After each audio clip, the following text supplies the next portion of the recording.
Good morning. Are we ready? We're ready up here if you're ready out there.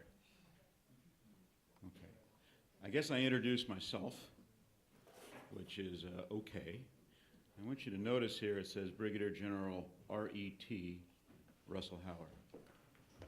R.E.T. means retired.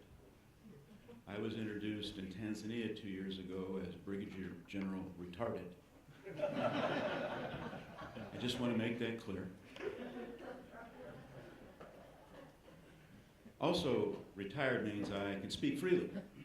Unlike our colonel who's in the audience who has to make a disclaimer every time he talks that he is not talking on behalf of the United States government, the United States Army, or whomever. So I can be absolutely frank, which I usually am, and gets me in trouble. So today, we're talking about targeted killings, drone strikes, and proactive measures in counterterrorism.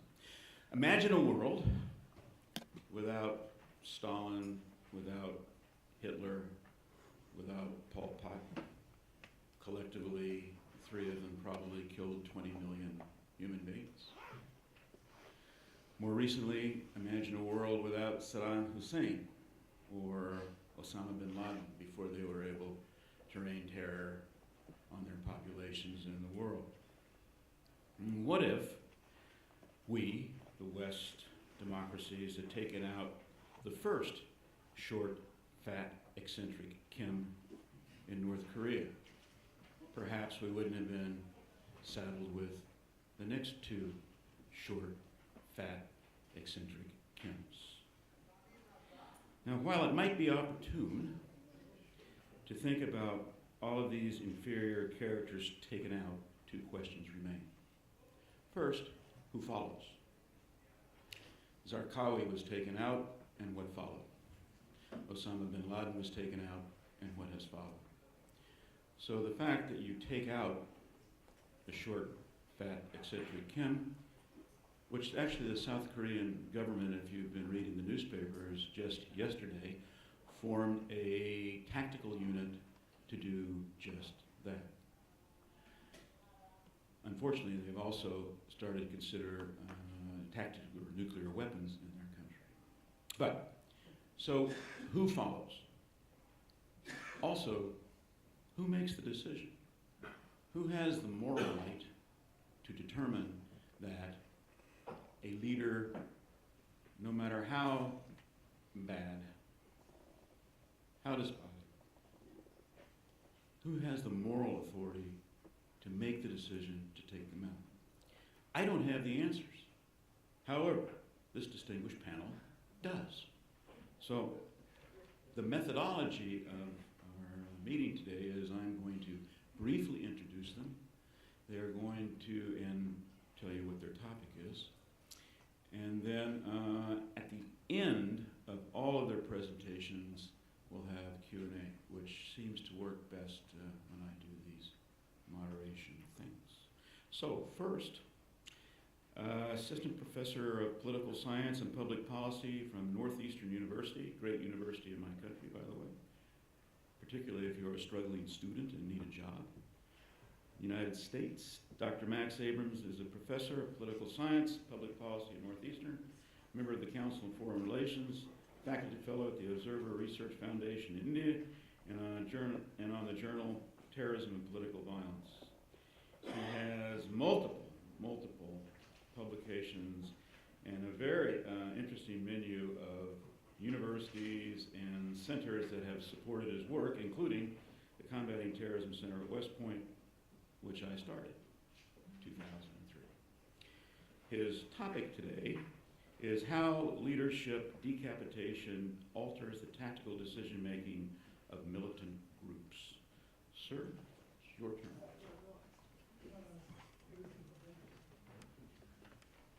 We just want to make sure the panel's good.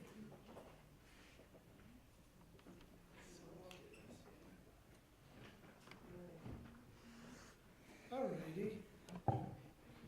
So, some years ago, the Kruger National Park in South Africa had an elephant problem. The population of African elephants had grown too large, for the park to sustain. So a plan was devised to airlift the elephants to a larger park. But the harness, which was attached to the helicopters, wasn't strong enough to take all of the elephants out of Kruger. So the juvenile elephants and some of the female elephants were able to be airlifted into the other park, leaving the biggest African bull elephants behind in Kruger. And initially, this solution seemed to work great. The rangers at the Kruger National Park reported nothing unusual. But the rangers in the African elephants' new home discovered a strange problem. The dead bodies of endangered white rhinos. And what was particularly puzzling was that the tusks were intact, and there didn't seem to be any gunshot wounds. And so it didn't seem like this was necessarily the job of poachers. And so the rangers had never seen anything like this before. And what they decided to do is set up hidden cameras in the park in order to get to the bottom of this mystery. And what they saw really shocked them. The new elephants, especially the juveniles, were basically going in indiscriminate fits of violent rage, running all over the park and knocking into the white rhinos, stomping them to death, or stomping them and then goring them to death with their own tusks. And so they had never seen anything like this before. And they really weren't sure why this may have happened. An idea started going around that perhaps the problem was that the senior bull elephants were left at Kruger and they didn't take them with them, because in the wild, it had been at least asserted that the largest bull elephants have some sort of a restraining effect on the rank and file, and so perhaps by removing them, this had an adverse impact on the other members in the group. And so to test out this theory, they created a stronger harness. And they flew in from Kruger the biggest, most senior bull elephants. And as soon as they did that, the rest of the elephants fell into line, and the indiscriminate rampages stopped. So why did I travel from Boston to Israel to tell you about South African elephants? Well, there are two main points that I want to make in the presentation. The first is that if we're going to take out the leader of a group, we better know damn well what their function in that group is. If we're going to start taking out, militant leaders, it's important for us to think a little bit more about what their role in the organization is in order to understand the behavior of that group post-leader. And the second point is that you might be surprised, but that militant groups actually do behave quite a bit like these African elephants. Although it's not always true, and I'll be able to specify a bit about when it's true and when it's not true, but in most militant groups, when you take out the leader, the group is more likely to engage in indiscriminate violence. More specifically, when you take out the leader, the group is more likely to engage in indiscriminate attacks against civilian targets, i.e. terrorism. You're more likely to see attacks against soft targets like markets, schools, synagogues. I'm not talking about selective violence against military targets like blowing the tread off a tank. And so what you'll see is that when you take out the leader of a militant group, in most militant groups, you're actually likely to see a rise in terrorism, a rise in indiscriminate rampages, if you will. And that's because in most militant groups, the leader actually has a restraining effect on the tactical choices of lower level members. So let's just start off with a few anecdotal examples to illustrate that historically, leaders in gangs, in civil resistance movements, and yes, in militant groups, have indeed had a restraining effect on other members in the organization, and that taking them out has led to more indiscriminate violence. So a recent example is in January 2016, when Mexican Marines captured El Chapo, the longtime head of a major cartel.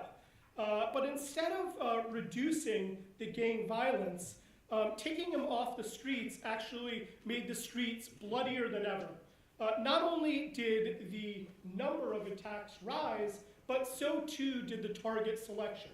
Whereas previously, gang violence was much more focused and directed against other gangs, with the leadership on the sideline, the violence really spilled over into the streets, and more bystanders were targeted. We saw the same thing happen in Chicago when Rudy Cantu, the head of the 22 Boys gang, was arrested. Again, the violence increased, particularly against bystanders, civilian targets. We saw an uptick in shooting sprees in the streets, for example. In 1964 in Harlem, civil rights protesters were doing a sit-in. There was a lot of task cohesion, if you will. Everybody was doing the same sort of thing, very restrained. And then the leaders were arrested. And from what I've read, this peaceful sit-in essentially turned into a mob. And there was, rock throwing, bottle throwing, much more indiscriminate and much more violent. The exact same year, in 1964, the ANC, the African National Congress, for the first time started using terrorism. And the reason why is because Nelson Mandela and other high-level leaders of the anti-apartheid movement got arrested. And whereas previous to those arrests, the group mainly engaged in sabotage, much more sort of focused, directed attacks against critical infrastructure, some attacks on military. Again, with the leadership sidelined, the violence spilled over, became much more indiscriminate. There were attacks on amusement parks, a railway station, a bar. In 1971, several leaders of the Provisional Irish Republican Army, they were arrested. And again, the moment that happened, there was a lack of restraint, and the violence became much less selective, much more indiscriminate, an uptick in sectarian attacks. When the Abu Sayyaf leader was arrested in 1998, there was again a rise in violence, particularly against civilian targets. And maybe the most salient example that comes to mind was in 2009 with Boko Haram, when the leader Youssef was executed to be replaced by Shekau. And that really ushered in a wave of unprecedented, ruthless violence, especially against the Nigerian population. And so there's plenty of anecdotal evidence of leaders and gangs and civil rights groups and militant groups where they had a restraining effect on the rank and file, and where removing the leader led the group to become even more extreme, especially against civilians. So anecdotes are fun, but I'm also a political scientist, and the data from what I've seen supports this claim of mine. I have a couple semi-recent papers in International Organization in Terrorism and Political Violence, where I present some of this information. I'm not going to bore you all now with all the methodology. I can send you those papers or chat about them. But basically what we do is there's data on targeted killings that come from a number of sources. I think Ben has a very special source he'll soon be unleashing. Some of the targeted killing data that I looked at was from the drone database by the New America Foundation. There was another very useful paper by Sussman and Sussman. And then there's also data on the attack characteristics of militant groups. What is their target selection? And for that, I use GTD. My co-authors in these papers were Phil Potter and Jochen Moru. And the evidence strongly shows that indeed weakening the leadership of militant groups tends to make them more indiscriminate in their target selection. Groups are significantly more likely to attack civilian targets in the week after a leader has been taken out. The effects are not just statistically significant, but substantively quite important in terms of the magnitude of the impact. For instance, civilian attacks increased by 40% after just one leader has been killed. Interestingly, even just launching a whole bunch of targeted killing attempts against a leader seems to weaken his control over the organization by forcing him into hiding. And so drone strike intensity, even when it doesn't connect with the target, also promotes indiscriminate violence. Although, as you might expect, the impact of taking out the leader is even stronger in terms of the tactical change. And of course, that's because even when a leader is on the run and is hiding, he's still able to communicate tactical instructions. For example, a very salient example would be Bin Laden. When he was on the run, he could still offer some tactical advice. So these are just a couple charts that might be helpful to illustrate this. The left panel of Figure 1 plots the predicted number of civilian attacks based on the rate of drone strikes in that theater. And as you can see, the number of militant groups attacked per day on civilians nearly triples, depending on the rate of drone strike attempts. The right panel shows how much killing the leader lowers the likelihood of attacks against military targets. We see a reduction in the rate of attacks against military targets from one every 5 days to one every 20 days when a couple leaders have been neutralized in the prior week. And so this is just some of the evidence that targeted killing promotes indiscriminate violence, both by ramping up attacks against civilian targets as well as decreasing attacks against military targets. These, the theaters of operations where this data comes from is AFPAC and Israel, West Bank, Gaza. But the mechanism applies much more broadly.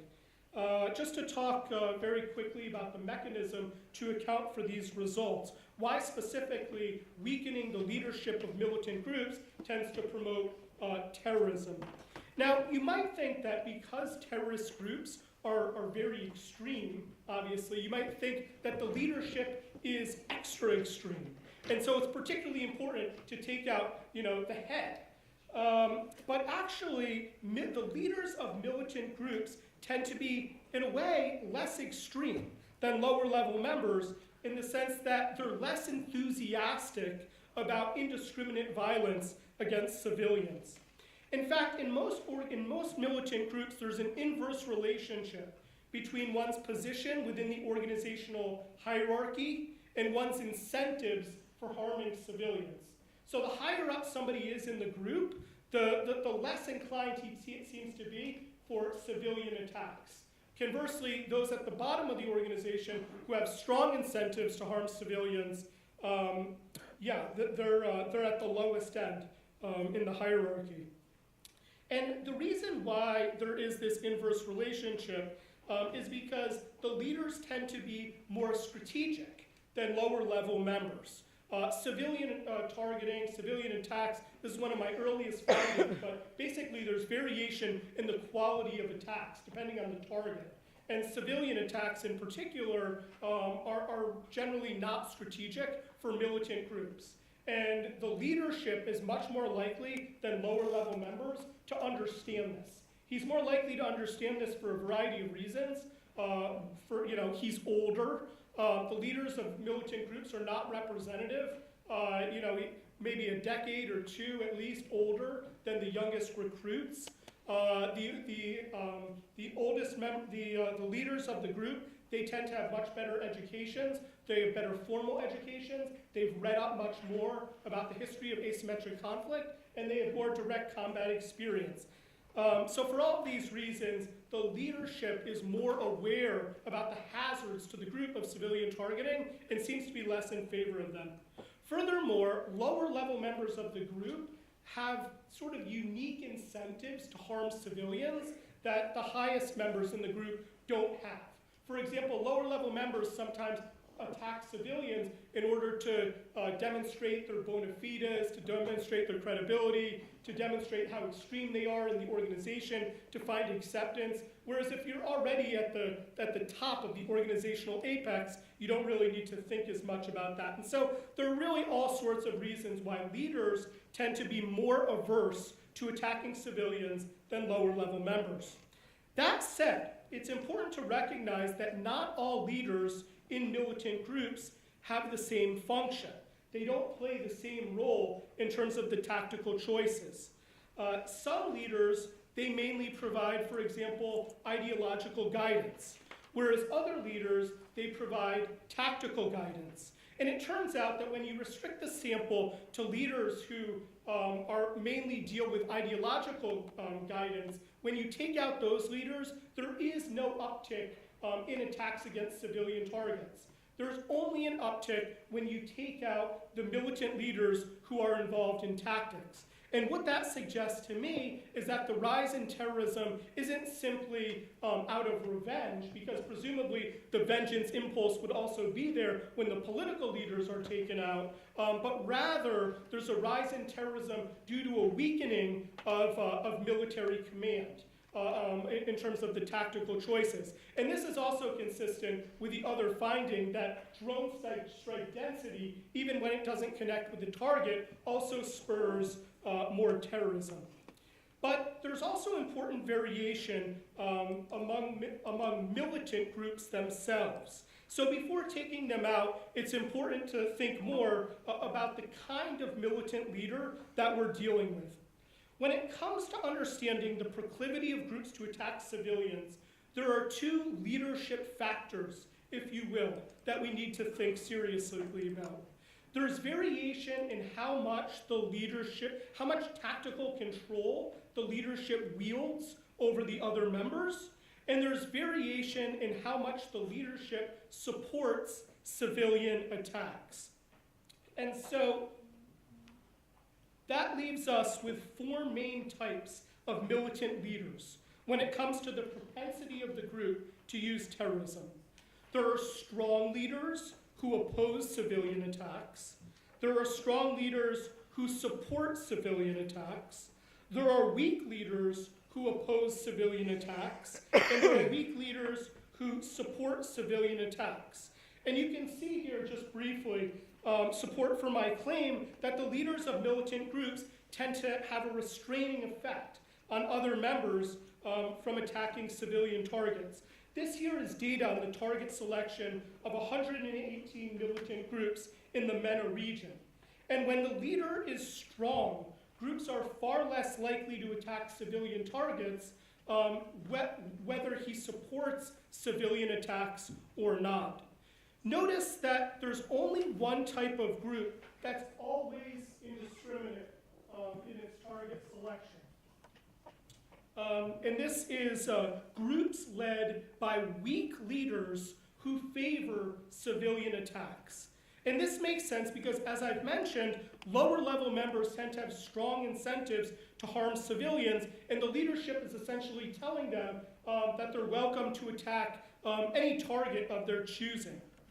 It's important to point out, though, that this type of group, which is very, very indiscriminate, groups led by weak leaders who support civilian attacks, they make up only about 10% of the groups in the sample, even though many of these groups will come to mind when you think of terrorist groups, groups like ISIS, or AQI, or GIA, or going back to when the KKK was really, really violent in the United States. But these kinds of groups are not representative of the universe of militant groups. And so understanding these different kinds of groups is important when we consider targeted killings. So this is my last slide. You can see here, it builds on the previous slide. It's a 2x2 chart. And you'll notice that only one type of group won't attack more civilians when the leader is killed. And again, that's groups led by weak leaders who favored terrorism. This type of group is the only one that's already very, very, very unrestrained in its targeting choices. So taking out the leader isn't going to make the group any more indiscriminate. This leader is so incompetent, essentially, that his death has no impact whatsoever on the quality of the tactical choices of other members in the group. An example is Baghdadi. In May 2017, the Russian Defense Ministry claimed in a Facebook post to have successfully taken out Baghdadi in an airstrike outside of Raqqa. Excited journalists seemed crestfallen when I told them that in all likelihood the story was apocryphal, but the story doesn't even really matter that much anyway. With its modus operandi of encouraging decentralized attacks all over the world, essentially ISIS fighters are going to rampage with or without the leader. But for about 90% of militant groups in the world, they will behave more like the elephants in the park, in the sense that they would be expected to rampage more when the leadership is removed. This finding is important for both policy and academic reasons. It can help policy makers decide better whether to take out certain leaders and what the likely effects will be when we remove those leaders, particularly in terms of the target selection of the group. And for scholars, this research adds nuance to a pre-existing debate over whether decapitation strikes work.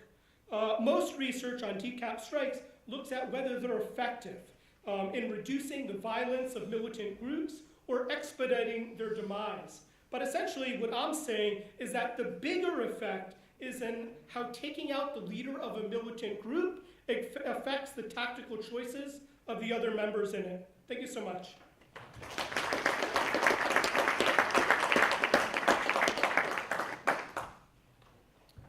Thank you, Max. Great presentation, succinct, informative, and on time. Our next presenter is General, if I get this wrong, General, excuse me, Ashok Mehta. Good. Former General Officer commanding Indian peacekeeping forces in Sri Lanka and India. It says here, sir, that you were commissioned in 1957.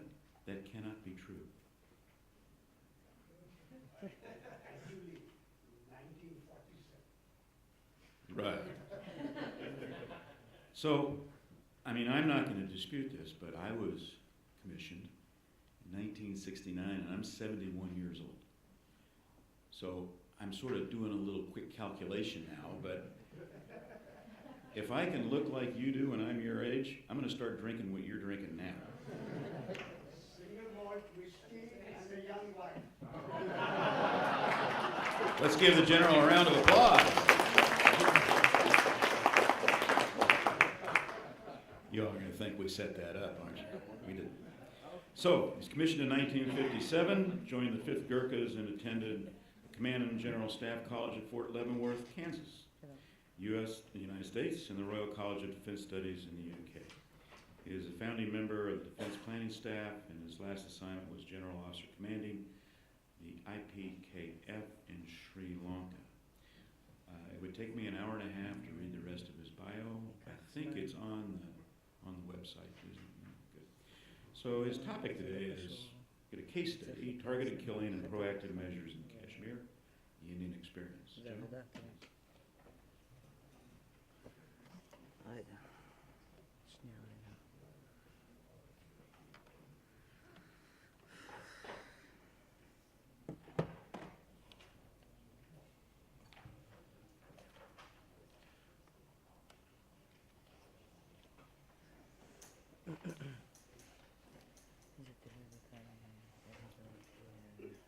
Good morning, ladies and gentlemen. First, I have a big complaint against the chair because he stole my joke about RET, and I notice that he's had RET put against his name and not my name. So that's my first complaint against him. And I see that the bull elephant is on his tie.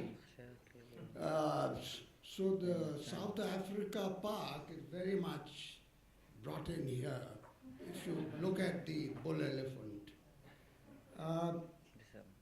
I would like to start by recording my appreciation for Dr. Ganor, Boss Ganor, for after a lot of cajoling, coaxing, pleading for 8 years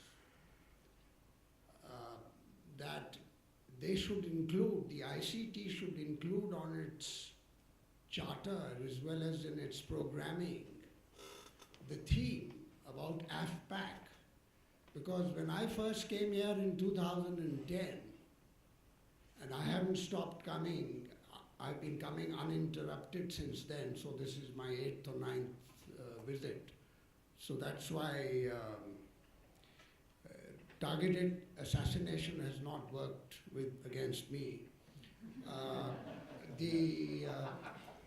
The thing I would tell Dr. Ganor all the time, that how can you at a World Summit on Counterterrorism restrict your arc of interest to around Iran when the epicenter of terrorism is further east? And that was Afghanistan, Pakistan. And I'm so happy to say that this year, that particular topic has been formally included. And I was complimenting Dr. Boz Ganor for that yesterday.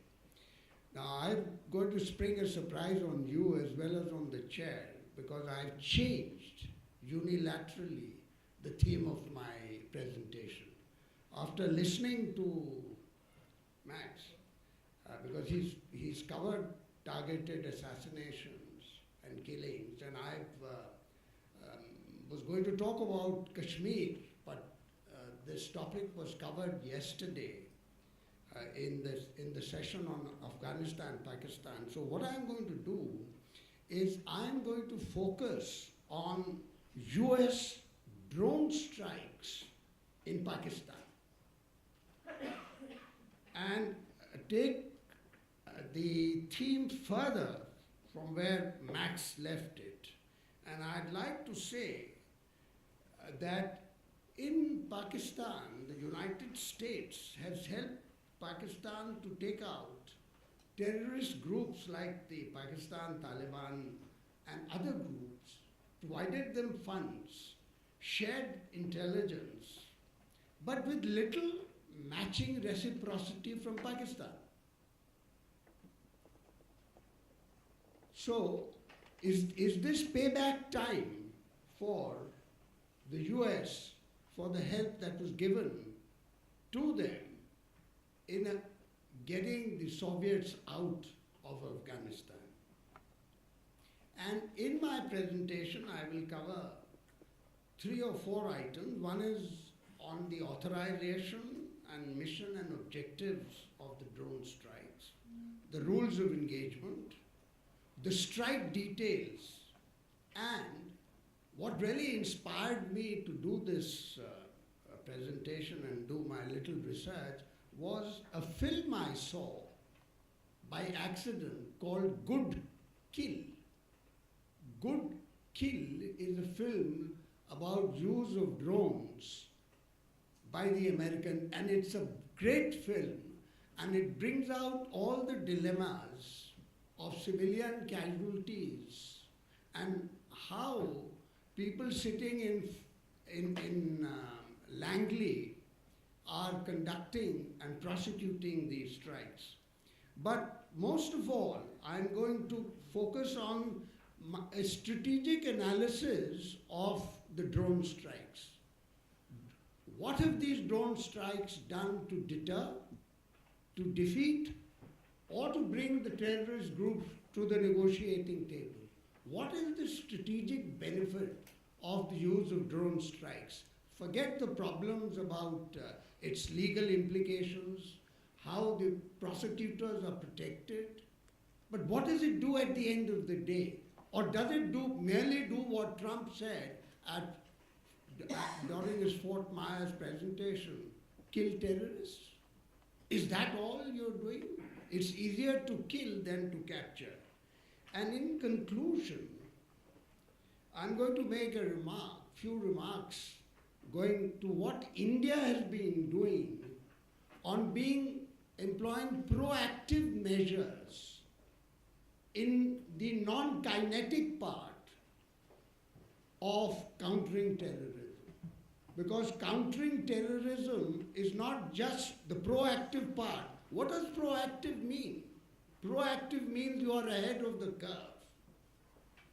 You're one step ahead of the other guy.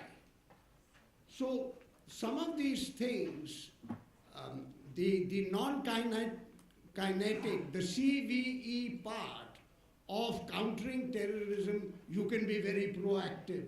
We think that being proactive is targeted assassination, special force operations, drone strikes. No, you can be equally proactive in non-kinetic. Now let me very quickly move on. And the US drone strikes in Pakistan are authorized under an act of 2001. It's called authorized use of military force, and this started after 9/11. Use of all necessary and appropriate force in pursuit of those responsible for terrorist attacks against the United States. And the number 2 authorization part is that these are authorized in the case of Pakistan or in that area against the Al-Qaeda, the Taliban leadership, and the Haqqanis. The Taliban are the Afghan Taliban, the Taliban are the Pakistani Taliban, and the Haqqanis, the Afghan Taliban and the Haqqanis are part of a larger group who operate in Afghanistan. Now, what are the rules of engagement? And I'll mention 2 or 3 only for economy of time. The first is that area where drones are to be employed has to be declared a war zone, an area of hostility. And in the case of Pakistan, that was not the case. It was not called the war zone. It was not called an area of hostility. But it came about from a secret understanding or an understanding, a tacit understanding between General Pervez Musharraf and the United States, the generals, and the air bases from where the drones would take off were based inside Pakistan.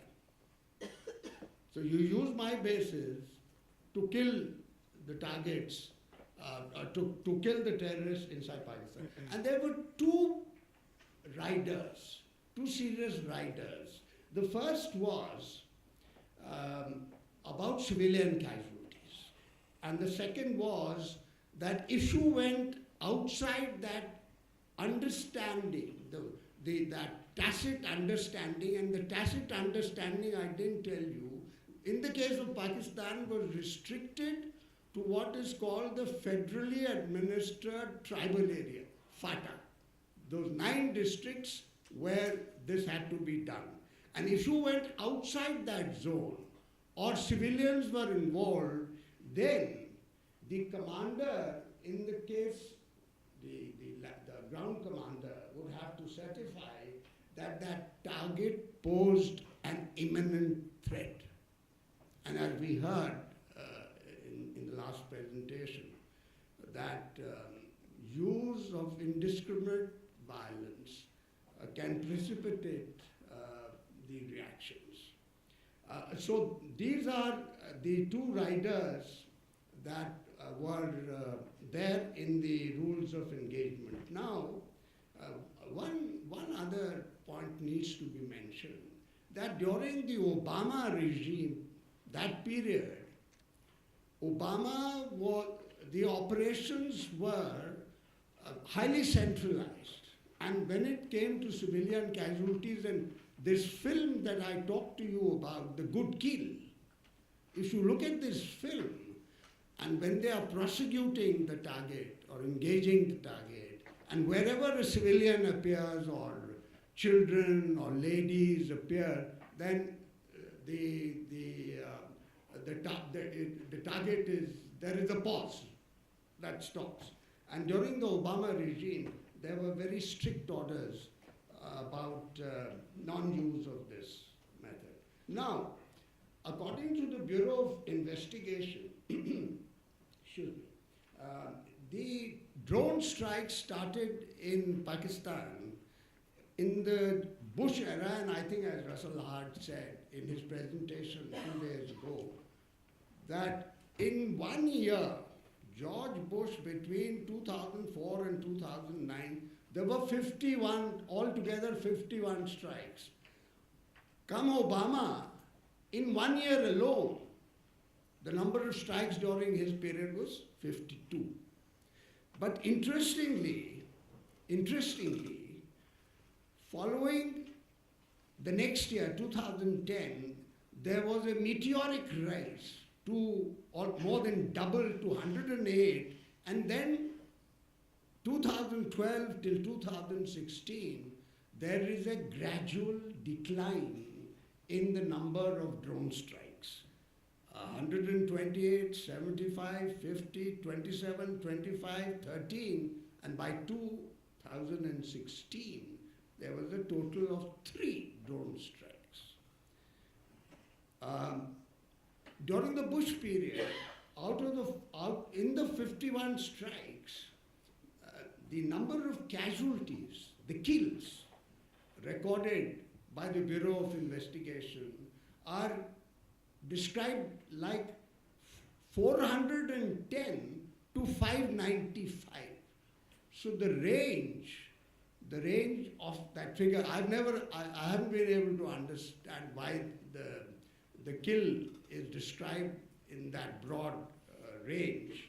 Similarly, the casualties are civilian casualties during those 51 strikes are shown as 167 to 332.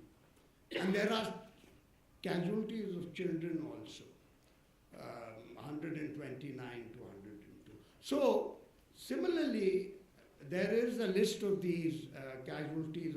But what is interesting is, in these casualties, in that there is a decline in the number of strikes, and as far as leadership decapitation is concerned, there is just one strike which takes out not a Pakistani leader, but an Afghan Taliban leader, the Supremo, Mullah Mansoor, on 21st May 2016.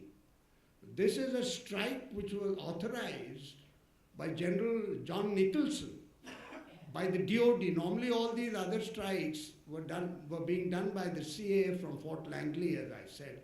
This particular strike, according to General John Nicholson, who's the overall commander, Resolute Force in Afghanistan, was authorized. So they took out the Supremo, Afghan Taliban Supremo, Mullah Mansoor, and they've taken out smaller, lesser leaders from the Haqqani group, 2 or 3. But most of the casualties that have been incurred, as I mentioned to you at the beginning,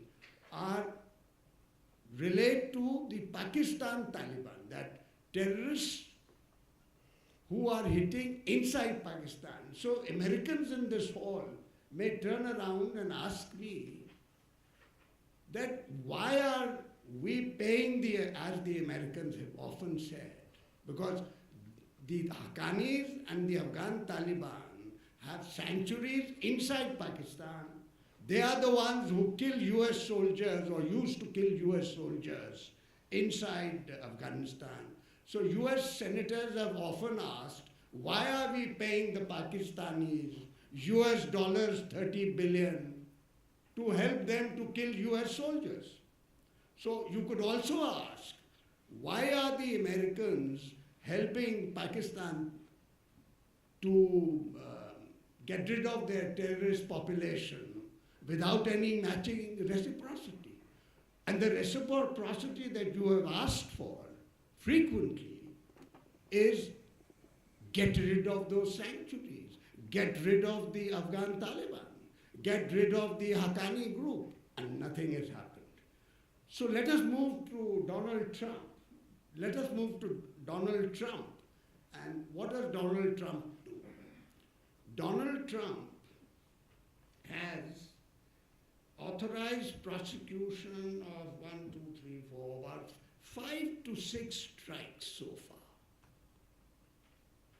5 to 6 strikes, and the last recorded drone strike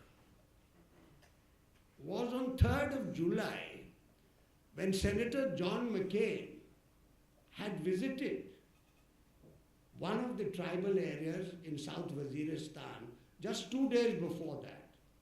So on 3rd July, you have the last strike. I don't believe there has been one since then. And what is interesting is that these strikes were carried out, not this particular one, but 2 or 3 of these strikes were carried out outside the so-called area of tacit understanding. This is the area that is, you will use your drones in the federally administered tribal belt. You will not go outside the field, but they have gone out. And this has really irked the Pakistanis. The Pakistani army chief has objected to the use of drone strikes in what they called the settled areas of Khyber Pakhtunkhwa.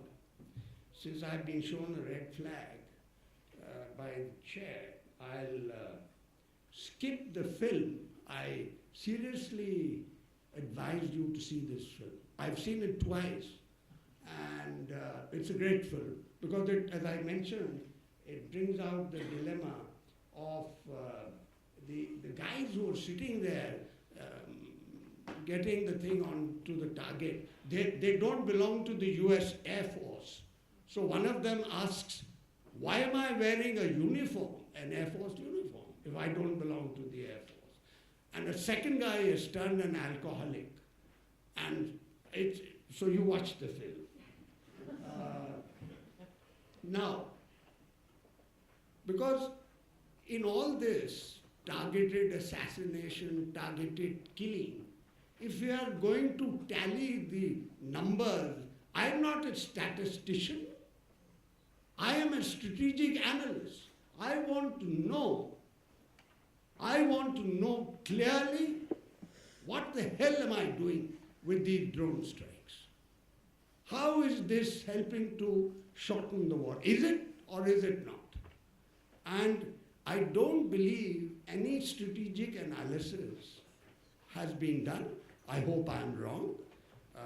But if it has been done, then we do not know the results. So the first thing, as I said earlier, is that this has helped the Pakistanis significantly in reducing their target, their terrorist population, and complemented the operation Zarbe-Az that they did in the North and South Waziristan.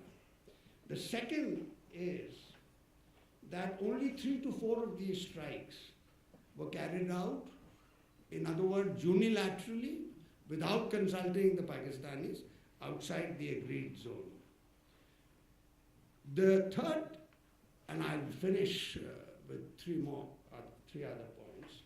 The US drone strikes have had little or no effect in the course of the war on Afghanistan for that matter, in helping either to deter terrorism or defeat it. Now the question that needs to be asked, that if there is no deterrent effect, if we have not defeated the terrorist groups, then what are these drone strikes achieving? Yes, they are killing terrorists. Are they likely to get these terrorist groups to the negotiating table as the Americans, as the US has always or sometimes sought them to be brought? So the question that needs to be asked finally is that will President Trump authorize the use of these drone strikes outside the federally administered tribal area? Out of those 414 strikes that have been carried out so far, of which 3 to 4 are outside, will these drones now actually go and hit the bad guys who are hurting American interest in Afghanistan rather than helping the Pakistanis? I have absolutely nothing against the Pakistanis. In fact, I'm one of the best friends. My friend Noor is sitting there. We have a strategic alliance, a secret alliance for this evening, which we'll tell you later. So I think that is the strategic decision that has to be made. What are the Americans going to do? Is Trump going to do this? Because the National Security Advisor of Afghanistan, Mr. Hanif Atmar, in a conversation with me, has said, and this is public knowledge, that we have the exact coordinates of these camps of the Haqqanis, the Afghan Taliban, and the Pakistanis will tell you, well, look, they are not in Pakistani soil, they are in Afghanistan. Now, if they are in Afghanistan, how come the drones can't take them out? So this is all baloney. What the Pakistanis are saying is completely baloney. So they are there, but the Americans do not want to hurt the Pakistanis because they have the nuclear weapon.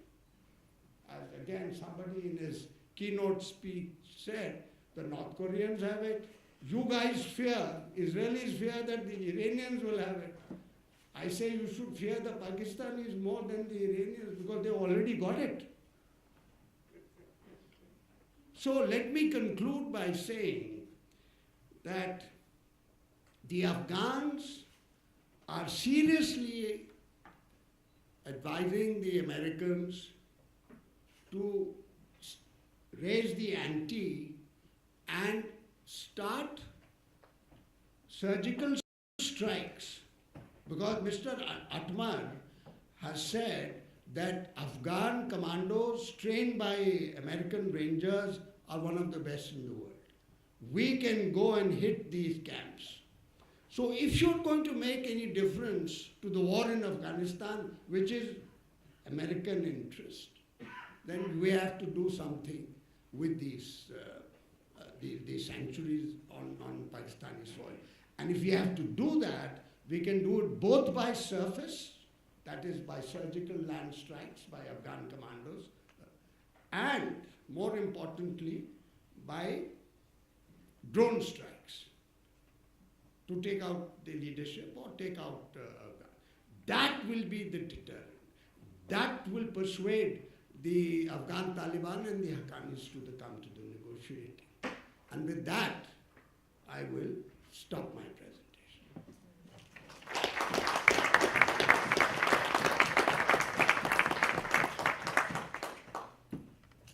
Thank you, General. Since he brought it up, there's something I need to tell you about elephant ties. I have 42 elephant ties. Now, most people, when I travel, they know I'm an American. They assume, because I'm wearing elephant ties, and I'm a Republican. It's not true. I'm an independent. I just happen to like elephants.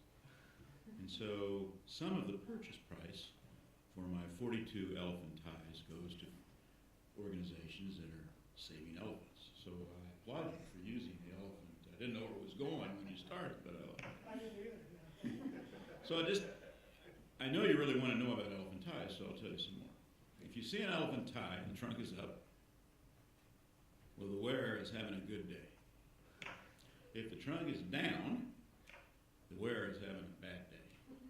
Now, if you look at my tie, you'll see that the trunks are sort of horizontal. So I haven't quite figured out yet whether I'm having a good day or a bad day. But Dr. Benjamin Acosta is going to help me out here a little bit. He's a senior researcher at the International Institute for Counterterrorism, the ICT, here. Benjamin went to Claremont Graduate University in California, which is close to me. Works in fields of comparative politics and international security. His research areas include resistance organizations, political violence, revolution, democratization, and Middle East politics. His topic today is effects of assassinating militant leaders.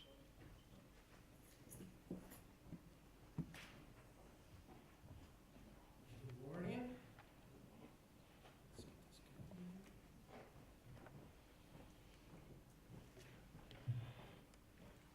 All right, are we doing this? I'm pretty sure Max is tweeting, so I'm going to get a Snapchat just there.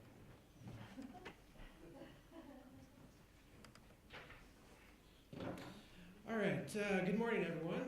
So I really appreciate these types of panels, those that bring practitioners and academics together.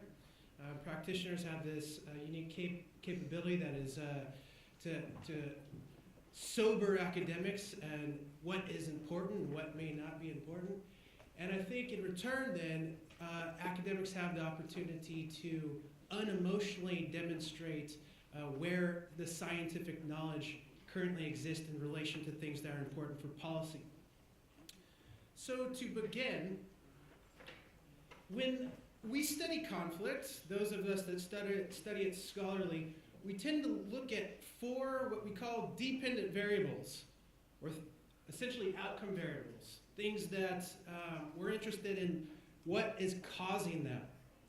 And those tend to be the onset of conflict, the duration of conflict, as the general is just talking about drone strikes having no effect on ending the duration of these conflicts, and intensity, which Professor Abrahms was discussing at the beginning, how intense or violent the conflict may be, or who the violence may be directed at, so on and so forth.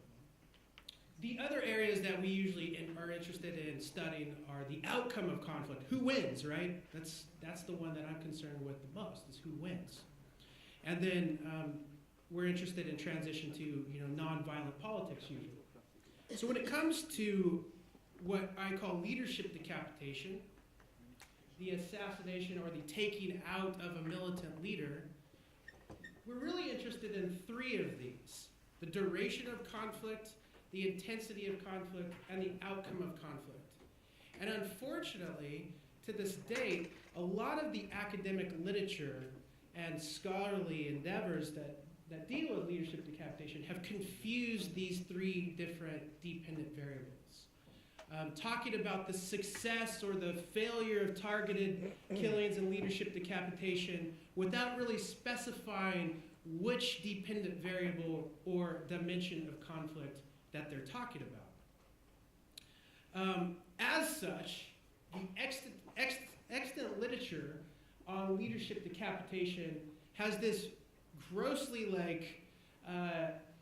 disconnected and contradictory series of results. Many academics saying leadership decapitation doesn't matter at all, some saying that it's harmful to counterinsurgency and counterterrorism campaigns, and then others saying that it is effective and useful for either counterterrorism or counterinsurgency. So my question is, and I'm engaged in a project that is a heavy data collecting project which looks at a number of facets of the militant world, but one that I'm working on with some graduate students and one that's here, John Daring, is how does leadership decapitation affect these three specifically? And we want to know mainly about duration and who wins. So when you look at the aggregate literature on this, you see a couple of themes that run across, and we use these as working theories for testing hypotheses. One is that we imagine that targeted killings create some type of martyrdom effect, where the leader is taken out, and then the identity group or constituency that is associated with that militant leader and militant organization will then say, well, damn, he's our martyr, that's terrible. We should go and increase our support for the organization, which might boost the organization in terms of resources. This then would make our expectation be that targeted killings would extend the lifespans of militant organizations in which their leader was targeted. Now, as Max was talking earlier, when you take out the leader, it diminishes its strategic capacity or its strategic capability. So our suspicion or our hypothesis regarding the intensity and the outcome of militant campaigns would then be that their tactical and strategic capabilities would be diminished greatly, meaning perhaps their lethality would be diminished, and ultimately their chances of achieving their outcome goal or winning would be significantly diminished. So this gives us three testable hypotheses.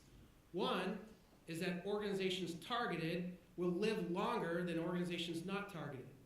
But because of the diminished strategic capacity of the organization, their lethality or their ability to make the conflict intense will be diminished greatly.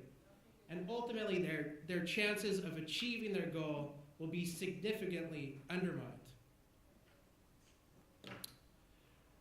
The discrepancies that currently exist in the literature not only relate to a confusion or misidentification of the dependent variable, but also a wide range of methodological soundness that has been used. So in other words, some scientists are better than others at analyzing data, and the data that they use may also vary in quality. So as part of our project, we've decided to look at what we consider the two best quantitative studies on leadership decapitation to date. One which is done by Brian Price, who is at Counter-Terrorism Center in West Point. The other, who's done by Patrick Johnston, a Rand Corporation guy. And then we've looked at my data, which I've compiled over a 7-year period, which is why the sample size is much larger than the others. And then we've taken Max Boot, who is a very good historian on insurgency, has this gigantic book, like 7,000 pages, and we've mined his book for data that will be applicable here. So we have not just one, but 4 data sets that we're testing with a range of samples, a range of organizational types. So Price only looks at terrorists, and as you go down to mine, we get the larger swath of militant organizations writ large. Big varying range of times as well. In this, what we look for is a common thread in our analysis, meaning what statistically significant effects does leadership decapitation have on these 3 different dependent variables that we're looking at. So survival or the duration of the organization targeted, the lethality of it, and then the success of it. With Brian Price's data being the sole outlier here, the 3 other data sets show these common themes. And that is that our hypotheses are supported, and leadership decapitation extends the durations of militant organizations targeted. However, and we've broken down this not just by assassination, but whether you arrest and execute the leader. And what we see is when you arrest and execute the leader, that has no effect on duration. So there's no negative consequence there as opposed to arresting or assassinating, which extends the lifespans. And as we move to lethality and to success, we only see positive consequences here. Meaning, there's a significant decrease in their lethality. And I don't think this contradicts Max's findings whatsoever. I think he's absolutely right that there probably is a tactical shift to the civilian side and away from military or political targets, but the lethality, meaning kills divided by the number of attacks, is significantly lower. And the one that really matters the most in my eyes is the likelihood of success of organizations targeted decreases greatly and across the board from all these data sets. So what we see is that perhaps there is this martyrdom effect which takes hold on targeted leaders. And I think Max is right in breaking down which types of leaders for different types of organizations this effect might vary some. But there is this likelihood of a martyrdom effect that occurs, bolstering the organization with newfound support, etc. But when it comes to their tactical and strategic capability, they're diminished greatly. Now, as in most things in counterterrorism, counterinsurgency policy, there's a trade-off. And policymakers should certainly weigh the trade-off of this extended duration that might occur. But what I would recommend is moving more away from the actual assassination of leaders to those harder, more difficult operations that entail capturing that leader. And then the question then becomes what you do with that leader after you capture him. And I believe perhaps the greatest untapped resource of any counterinsurgency and counterterrorism strategy is execution of the leader. Theoretically, what this does is it shows not only to the militant organization and to the constituent population that the target state, meaning the counter-terrorists and the counterinsurgents, are in charge, but guess what? We have all of the power to diminish not only your goals and your capacity, but to take out those leaders that you praise once we've incarcerated them. This has a legitimizing effect to the counterinsurgent, counterterrorist force, and also a completely humiliating and almost in the corner type effect on the constituent group, perhaps even to the point of them giving up. This is at least what the scientific analysis shows us. So I look forward to excellent questions because I know they're coming.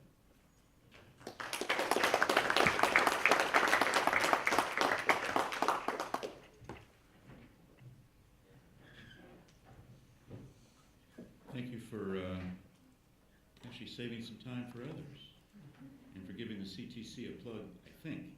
I'll talk to Brian tomorrow and tell him he's a bit of an outlier. There's always one. So, you know, personally, whenever I hear independent and dependent variable, I break out into a cold sweat. It took me the longest time. I always got them mixed up. And even today, I'm not sure I've got it right. So I think the way you explained it, I think I've got it. Good. So our next presenter is Brigadier General, says reserve.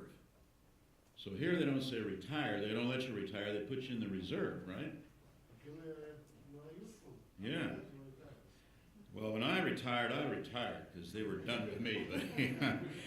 But Brigadier General Reserve, Oren Avman, is associate here at the International Institute for Counterterrorism, ICT, Interdisciplinary IDC. As an associate here and served in the IDF as a senior combat commander and staff officer for 3 decades and retired with the rank of Brigadier General.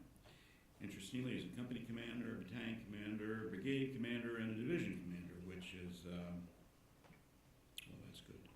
Throughout the duration of his service, Avman required an extraordinary amount of combat experience for his various postings in Lebanon and the West Bank, and served as a highly influential and respected voice in Israeli defense establishment over a broad range of issues. His topic today is defeating Palestinian suicide terrorism, which could be his target too, I guess. All right, sir, thank you.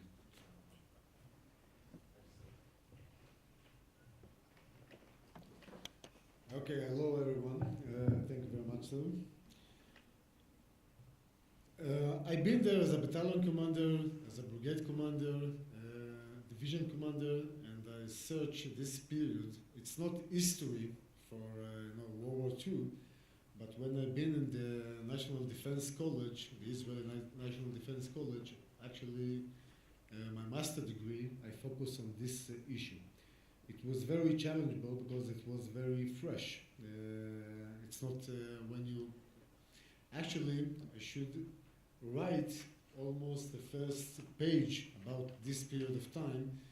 It's 15 years from now, but this period it's very important not to understand what's happened over there, is also to analyze the present and the future, what's happened in Israel, in Europe, and some other places in the world.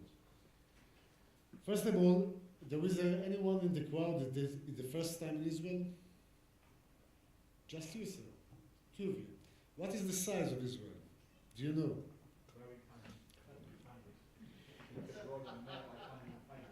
Yes. It's more like India, sort of, general.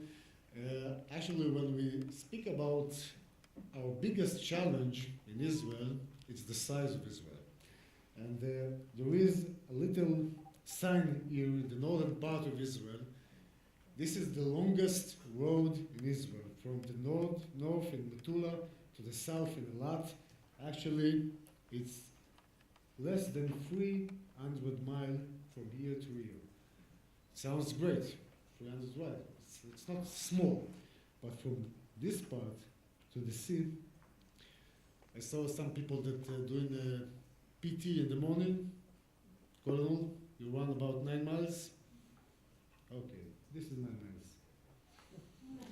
From the border in Tulkarem to the sea. Actually, this is the size of Israel. When we are speaking about our challenge in the IDF and all the security forces in Israel, I think one of the main issues is that we are very small and we don't have any depth. And the period that I will speak in the few minutes from now, it's about period that our enemy wasn't in Syria or Lebanon or Egypt. It's not Yom Kippur War or Six-Day War or our first war in 48. Actually, it's here in the West Bank and a little bit from Gaza Strip.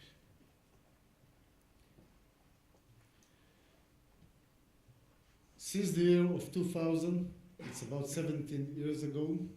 For us, for some of us, it's very fresh.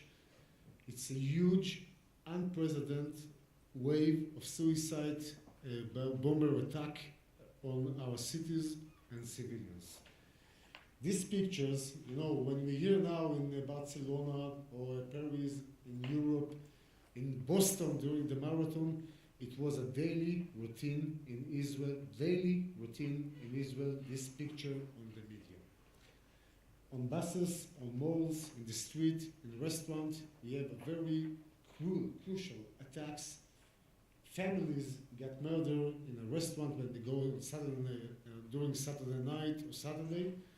And the main, I think, until between the year of 2000 to 2002, it was just after the strategic atmosphere in Israel was just after the Oslo Agreement in 99 or in the late 90s, and the strategic atmosphere was that we have to talk with the Palestinians, we have to do a diplomatic measures with the Palestinians.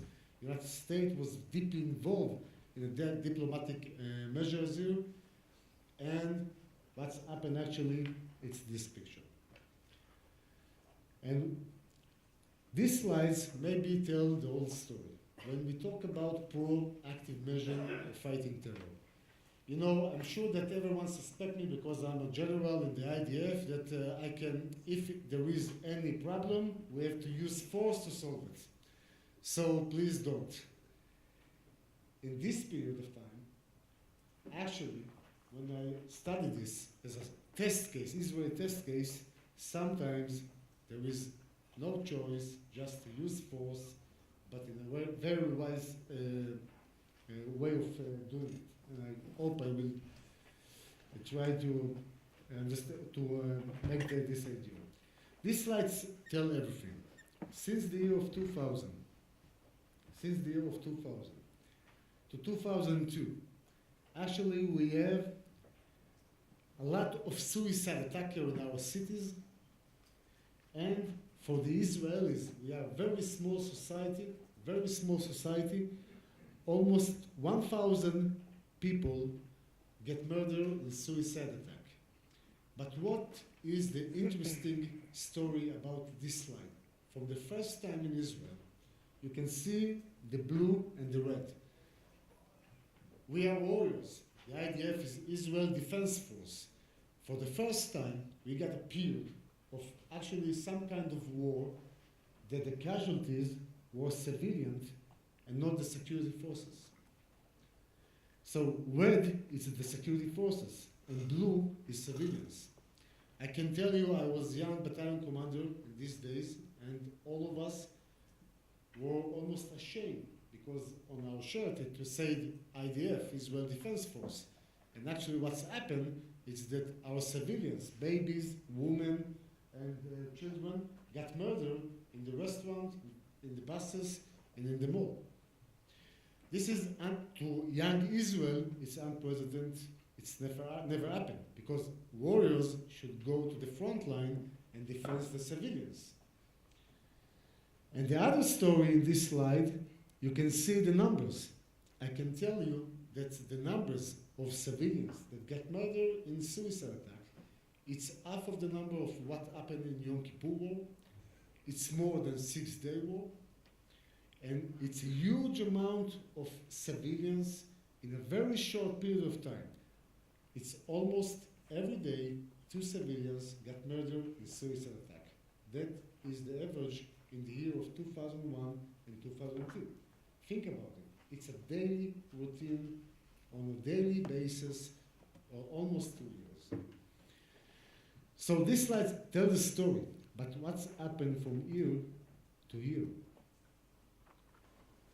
Why it's become from this reality to a 0 suicide attack at the year of 2009? Because we signed a peace agreement with the Palestinians? No. Because we use some strike on some kind of leader? No.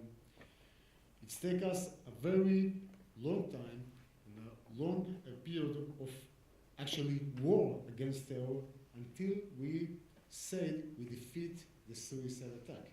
I can tell you, I think I was the first one that whispered, I think we defeat the suicide attack. How did we do it? First of all, I said, I know what you think about people with uniform and pistols and guns, but it's not just to be Sparta, it's also Athens. I think the main things in the strategic level of society is the situation awareness. I can tell you, and I'm sure about it, that in some places in Europe, they are not realized that they are under attack. In Israel, I can tell you, it's take for us, as a very unfortunately experienced society, it took us a long time, put the time here, okay. It took us a long time to understand from 2000 to 2002 until April 2002 on the Park Hotel in Netanya that a suicide bomber killed many people over there. The Prime Minister was Ariel Sharon, and then in this night, Israel decided to go from defense to offensive measure. Until then, we tried very hard as Israelis to use the diplomatic measures, the talks, they meet with Arafat and so on and so on. The Americans sent here General Zin, I think, and many people over that came here and was sure that after one very good talk, the peace will rise again, like we did in Washington during Oslo Agreement sign. Then flexibility and suitability. But the main thing, it's not just deal with the swamp, like everyone said, we start to deal with the mosquito and the swarm. The first thing was defensive shield. Defensive shield operation start day after the attack on the Park Hotel. I was battalion commander in Golani Brigade. Our mission was the Mukata of Arafat. This is the picture. This is the Mukata in the night. The Mukata. Our mission, it was less than 24 hours of prepare to go to occupy the Arafat Mukata, but not with Arafat, just to seize him over there. And we start defensive shield. The defensive shield operation did not defeat the terror. It was the first strike just to change the reality that we can operate freely in the West Bank. Until then, going to the West Bank to do it's called A area, go to the West Bank to make operation. It should be the cabinet, go together, the Prime Minister say okay, and then we go to some operation. After defensive shield operation, actually it's changed, and we start actually fight the terror in the decentralization, way. 4 components of fighting terror. It took us from April 02 to almost November 05. 2 years of reaching the goal of 0 suicide attack against our civilians. It's not a strike of 34 days. Defensive shield was 1 month, actually. It took us 2 years to fight terror, the mosquito and the swarm. There is no diplomatic measures. There is no talks. Nothing is effective, just using force in a very smart way. 4 components. The first one is intelligence-driven offensive. Very, very good coordination between the Shabak, the ISA, and the IDF. We start to build in my area. I was in this period already the brigade commander of Jenin area in the north of Samaria. We start to build the security fence in my area, in the Jenin area. So it's the defense. To differentiation between terror and population, it was one of the main things we try to do. Not to hurt children, Palestinian children, innocent people, just to eat the terrorists in their bed or where they hide. And the last one, it's not tactical. It's leadership and command and control. Without it, we did not succeed. And this is the last slide for my time. I can tell you that this period should learn as a test case, not just Israeli test case, because we manage actually to defeat, we are a democratic state in Israel. We got our Supreme Court, and I'm very proud of it, of course. We got our Supreme Court. We got our lawyers. My colleague will speak about it for sure. We got the laws. We are operated by the law. And we succeed to defeat a very cruel suicide attack against our civilians. And the secret weapon is leadership and the toughness of the Israeli society. 15 minutes. Thank you very much for listening.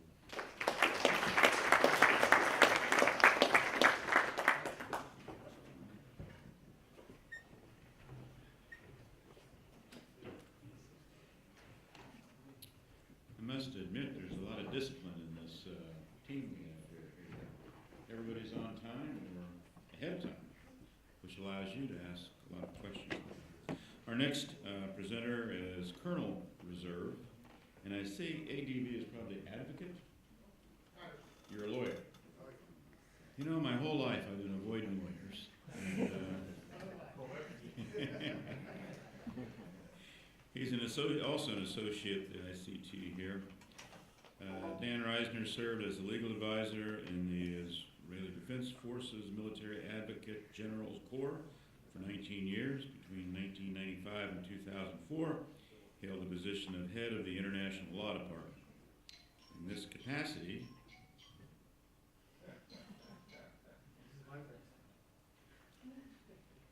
generally being called up.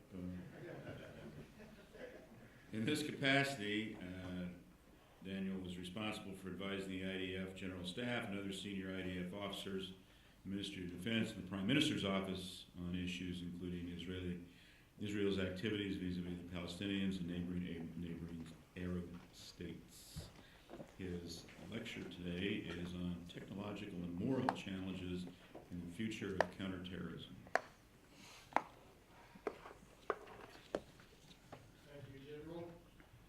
Being the final speaker, I can actually build upon everything everyone has said, and I'm going to tell you I'm not going to be talking about any of the topics discussed here. I'll take a minute to add a few elements to my bio, which will explain to you the context of what I'm talking about. As has been explained, I spent about 20 years as the Army's lawyer for counterterrorism and international law. And the first story I want to share with you is something which some of my former students who are spread around the room already know, is that Israel had a policy of targeted killing for many years. I mean, if we take the Munich Olympics and the famous campaign to take out the terrorists launched in the 70s. But the big difference was that all of our targeted killing policy for all those years was in the world of secret agents. The clandestine operation, we will never take responsibility, and we will not use military capabilities for that. And that started changing around the Second Intifada, around the year 2000. And the reason it started changing was because of the intensity of the terror attacks. People started asking questions about why are we not using our really, really effective military to take out terrorist leaders. And that discussion was held without lawyers present at that time. And the decision made was to use the same clandestine techniques that we used to take out enemies of the state to take out terrorist leaders. So there's a very famous example of a terrorist leader who was given a cell phone by a cousin of his, which later exploded and killed him. Actually, only on the second try, but we don't share the failures. There was another guy who walked into a phone booth, and the phone booth imploded on him. Now, all of these stories, and these are just examples, you do understand what type of special operation is required to carry out such an operation, and many people in this room understand better than others that you can only do so many of those. These require immense planning, take huge risk, etc. But when you have such a strong military force with special forces units, aircraft, helicopters, and the newly developed drones, not to mention sniper units, why are we using all of these James Bond techniques to take out the terrorists? So the army started slipping down the slippery slope and started saying, well, okay, we will collaborate with the police, special forces, etc., and also do some of these targeted killings using standard military systems. And the most common of them was sniper units. So you'd have a sniper unit sitting around 800 meters to a kilometer away from a terrorist target who would have been identified as a high-value target, and they shot him and killed him. And no lawyer was asked if the attack was legitimate or not, and no one asked the question. Until the 1st of December 2000, when the guy killed by a sniper bullet, actually a very long-range sniper bullet, was a guy called Tabis. Now, the problem was that on January 1st, 2001, all of the newspapers said that Israel had killed a peace activist called Tabis, because his day job was a peace activist. Now remember, I'm the head lawyer for the army for counterterrorism, right? And I'm reading this in the press. No one has discussed this with any lawyer. Not in the Shabak, not in anywhere. So I get this and we start asking questions. Did we kill that guy? How did we do it? Why did we do it? And of course, everyone is saying Israel apologized for killing the wrong guy. So I call up the Shabak and I say, did we kill the wrong guy? And they said, no, he was a terrorist leader. And we called him Dr. Jekyll and Mr. Hyde because his day job was a peace activist, and at night he would be a leading terrorist leader. So Israel, true to its policy of never admitting that it did targeting policy at the time, came out with the following public response. A, it has nothing to do with us, and B, he deserved it. Okay. Now, the point was, however, that that incident started an international discussion saying, what on earth are you guys doing? Are you actually killing people without any procedure? And we started getting hit by questions, do you know that's called murder? And after a few weeks of that, the chief of staff called me up. And he said, Daniel, you know that we've been doing this stuff for many years. I said, of course I have. I know, but you haven't been asking me. And he said, sure. Well, the point is we're being attacked on this thing here. So I actually need a legal opinion from you. Are we allowed to use military capabilities to target terrorists? And if so, how? Or not? Now, the part of the discussion which is usually not quoted is, if you say we can't, we'll stop, but we'll blame you, the lawyers, right? Now, you do understand that this is a question which no military lawyer had been asked before, and this is not the type of question you want to be asked, right? So we spent a few weeks thinking about it, and then we came up with an opinion saying that under certain conditions, which I won't go into now, you can use military capabilities to overtly, publicly, target enemy terrorist leaders. And forget the conditions now, that's not the issue. And we started doing it openly and saying we are allowed to do this. We were the first country in the world to do this. I am responsible for the legal invention, but the IDF came up, and the Shabak together came up with the operational tactic.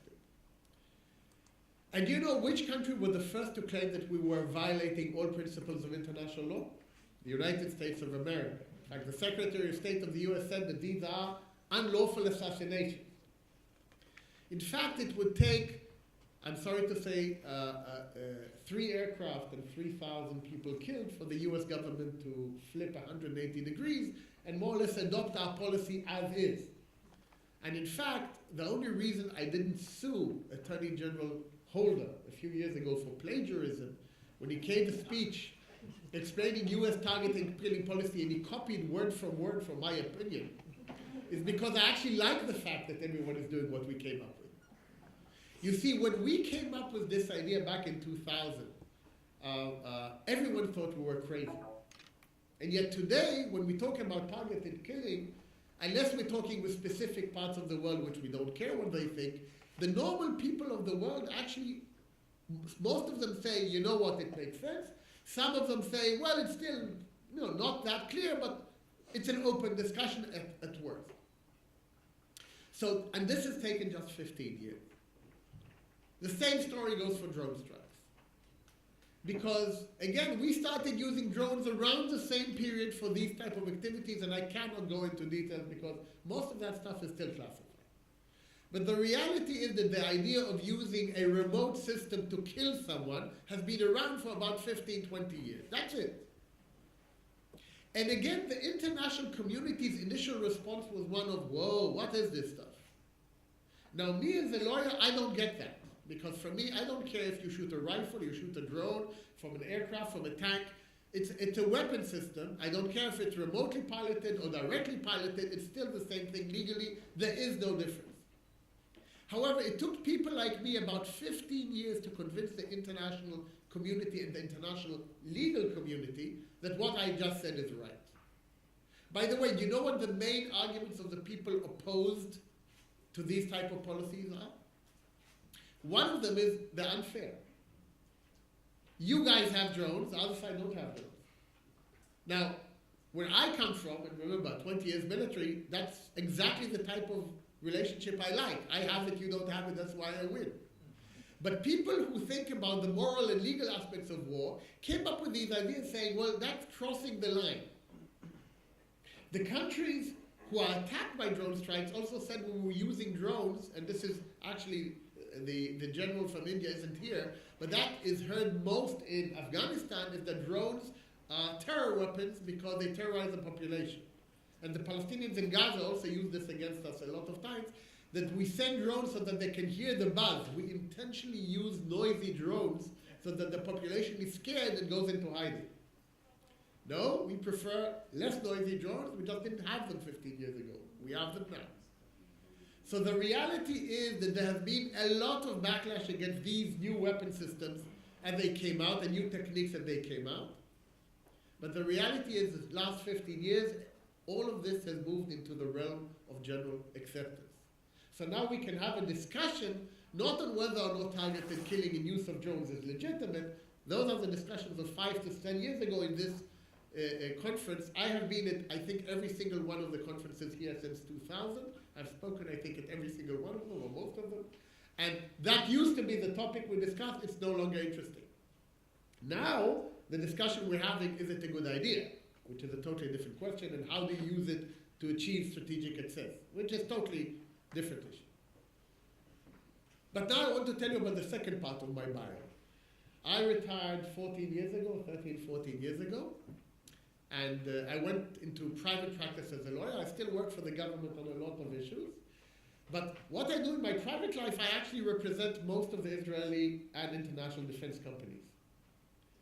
And I specialize in the defense, homeland security, aerospace, and cyber world. And because I'm a geek at heart, I'm also interested in all of this technology. So what happens is, because of my military background and the work I do for the government, plus the work I do for all of the biggest companies in the world, can tell you that what we're discussing now is irrelevant, because the world is moving on. And there are 3 technologies coming to the battlefield as we speak, which are going to change the dynamic of warfare forever, and we are not prepared for them. We are going to be prepared physically, but we're not prepared with the idea of what we think about them. And the 3 technologies I want to talk to you about are A, image recognition.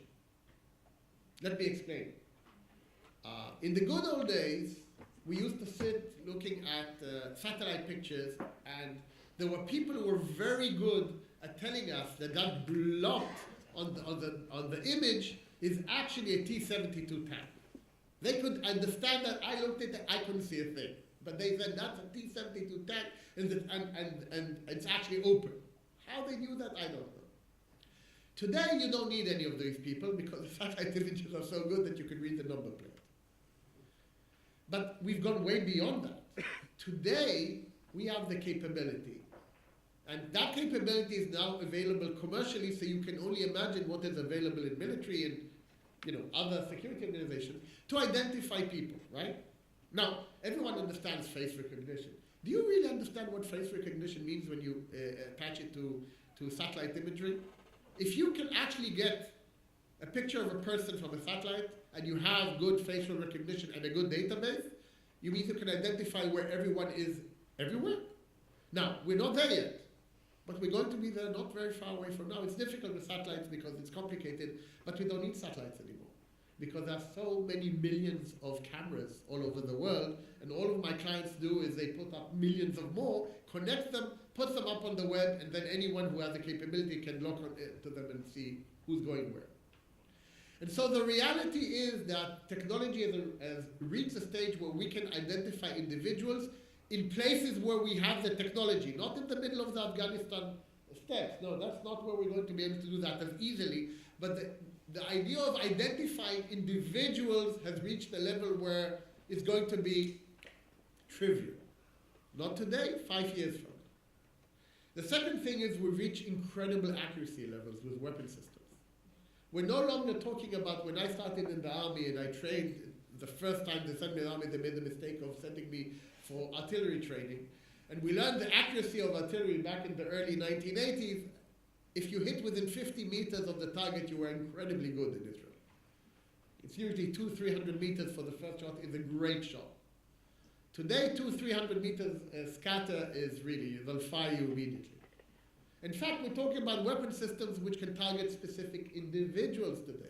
If you've seen all of the drone strike videos coming out of Afghanistan, etc., you actually pilot them until you hit the person. And I remember a specific targeted killing attack. I used to sit in the Israeli attack cell for the targeted killing because I had to prove them individually. And there was one attack where we actually hit someone through the window and decapitated him literally with a missile. So that level of accuracy now in weapon systems exists. Now the third technology I want to talk about is artificial intelligence. Now I don't want to give you the entire lecture of what artificial intelligence is, because it's too long and too complicated. But the short version is using computers to make decisions instead of human beings. And that has reached a level where many of the actions we previously thought only human beings could do, we now realize computers will be able to do at least as well, if not 1,000,000 times better, or at least quicker, or at least more accurately, depending on what you think. Now, all these three technologies are merging on the spectrum between the law enforcement world and the battlefield. And these are raising incredible challenges for our subject, which is proactive measures in counterterrorism. I'll give you an example. There have been sci-fi movies where the police, when they want to identify someone, send these small robots walking around to look at you and identify who you are, okay? The World Cup final last year was in the European Champions Lab was in Cardiff, if I remember correctly, the last time. And because they were scared of hooligans, the Southwest Police of Wales, for the first time, employed a van with a 360 camera on top with facial recognition capability. Now, they didn't arrest any hooligans, but they kept it around, and 3 months later, they arrested the first person using that car. The car was driving down the street, took in the pictures of everyone, identified the wanted person, and he was immediately arrested. It's already here, it exists. It's being used in countries around the world. Now, this may sound like a great idea to you. I actually have nothing to fear about a car walking around there, but do you understand this is the commercial version for police purposes of a technology which in 5 years' time you will have on your cell phone? So that is one example I want to share with you. The other thing I want to tell you is that 3 different countries have already fielded autonomous policemen. Currently, they're only used for giving instructions and calling assistance if there's an event. But they already exist in 3 countries in the world. Autonomous robotic policemen. I know it sounds stupid, but it exists. There are shopping malls in the US, more than 100 of them right now, with autonomous robotic security officers. In fact, last year there was an incident, a famous incident, where one of them ran over a 2-year-old child by mistake because its sensors couldn't see it. The child wasn't injured badly, and the mother and child were invited to the company for a day trip so that they have a nice day. But you do understand what I'm talking about, right? This is already here in the commercial side of things. Now I'll move to the battlefield. Every single Western country is developing autonomous weapon systems. Actually, we already have them. But most of us are not fielding them in the offensive capacity. But we have tons of them in the defensive world. Israel is very famous for ours. We have a little system which knocked down rockets. You may have heard of it. Iron Dome. You think Iron Dome is a manually operated system? No, it has full autonomous mode. We just don't operate it in that mode. We use it in semi-autonomous mode so that a human being has to press a button, but the reality is it can do it without us. It has a capacity. Surface-to-surface missile anti-defense systems, fully autonomous. No human being can respond that quickly. And I can give you dozens and hundreds of examples of autonomous weapon systems already deployed on the battlefield, the earliest of which are actually mines, but let's not go there. Why am I saying all of this? Because what we are going to be seeing in the next 5 to 10 years is the culmination of all of this technology coming together. And the following things are going to be available for the battlefield command and counterterrorism operation. You will be able to launch a drone. This is an example. This is not a real system. But all of the elements I'm talking about are currently either in development or already existing. You will be able to launch a drone, a silent stealth drone, so that it doesn't make noise, to the area you think the enemy is located. That drone will be able to autonomously identify its target and then kill it. Without your involvement, you don't even need to give an instruction. It won't send messages back that can be caught. It can do it all by itself. That is just one example of technology which frankly already exists. You want to be scarier? Instead of sending one drone, send 500 of them, each one with one grenade, and just send them towards an enemy combat unit. Ever tried shooting down a small drone with a rifle? Good luck with that. That could destroy an army battalion in a minute. And there's nothing you can do to stop it because, okay, so you knock out a drone, it's $60 a piece. 200 if you bought a big one. Now, these type of capabilities are here. So when we talk about using drones, the piloted version drone for targeted killing, using targets, for me that's old news. We've done that. Okay, it's fine. I know what to do with that. I have no idea what to do with any of this new stuff coming up. And I'll explain, I'll give you a list of the questions, and I'll stop there, General.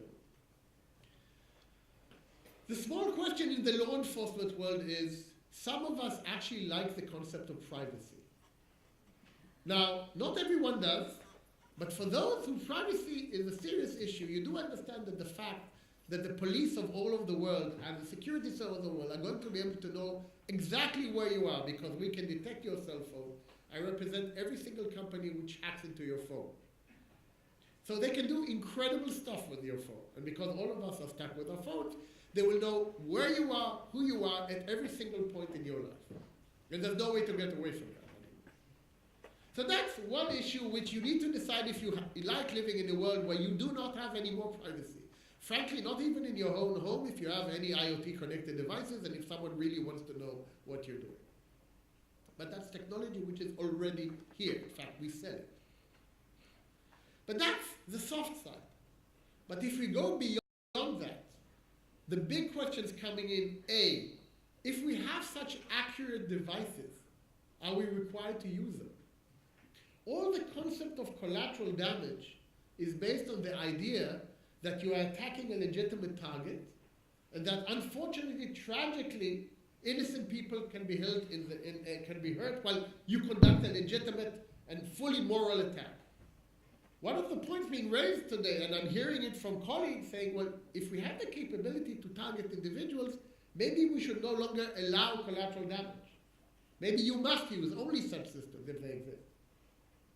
Which obviously creates an imbalance. The more technologically advanced you are, the less freedom of action you have, which I'm opposed to. But the biggest question for me is the following. With the advent of autonomous systems on the battlefield, and yes, there are people calling, including hundreds of leading international scientists are calling for a ban on these things. But that's not going to work. With all of these autonomous systems coming onto the battlefield in the next 5 to 10 years, and with all of the generals and politicians who will use them, because they are very easy to use, they're very cost effective, and you don't lose soldiers. So it's a win-win, apparently.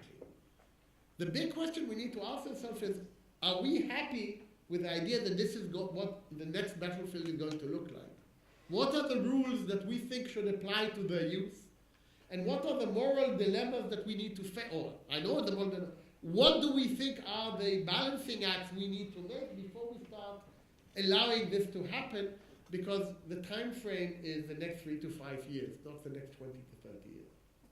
So for me, those are the big challenges when I talk about these issues and looking a bit forward in the future. And I have no idea what I'm supposed to say when the next chief of staff will call me and say, Daniel, I want to send Robo 27 on a search and destroy mission.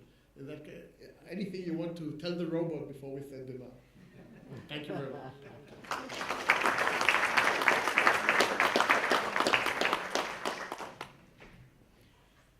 How many in here are familiar with the author Daniel Silva? Raise your hand. How many are not familiar with Daniel Silva? Raise your hand.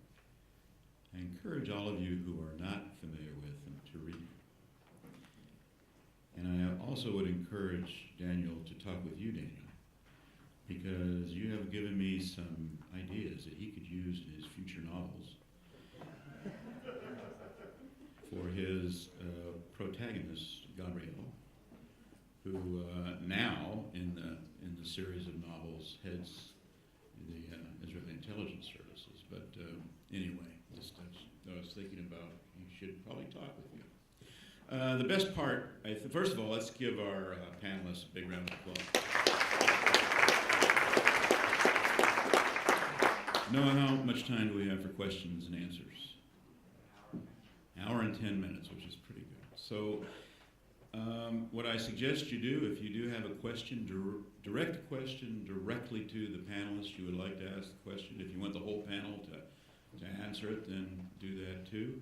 I guess what I'll do is just recognize people. I guess that's my job. Yes, ma'am. Do we have someone with a microphone? Yep. All right.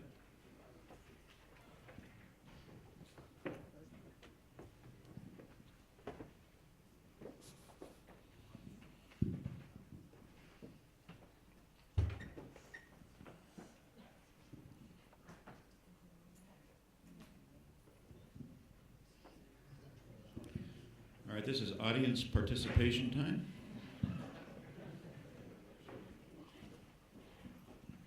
Hello, yes. Thank you for your lectures, it was very interesting. I'm an electronic technologist, so I understand the electronic part of it. However, my question has to do with the two researchers. Something you've not maybe made a difference. I just want to make sure that I ask my question correctly here. In your study of the decrease in violence, or the decrease, the two studies about the decrease of violence, and you say there were drone strike. I'm not sure if you're familiar with the double tap drone strikes. I'm wondering if you made a study on the correlation of the single drone strike compared to a double tap drone strike.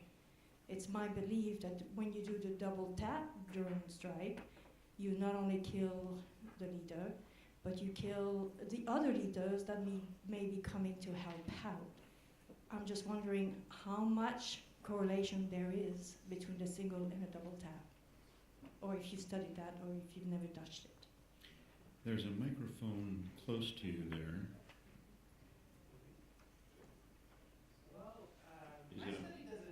Is it on? There you go. My study doesn't focus on drone strikes at all.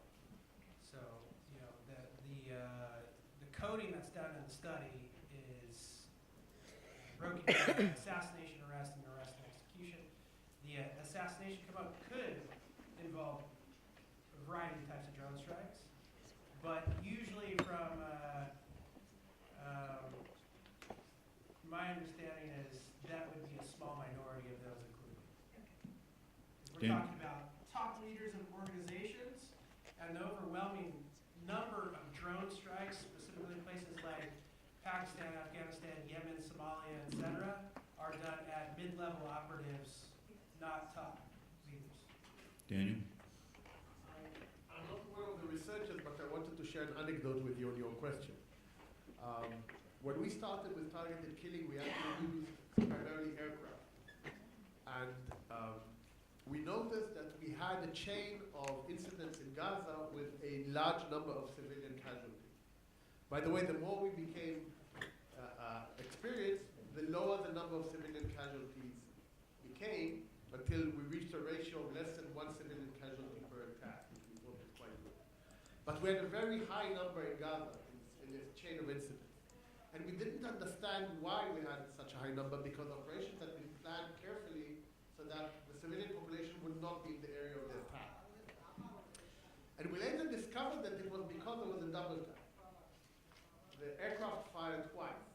And the second missile hit when the people were coming in to help. Not necessarily leaders, but bystanders and everyone.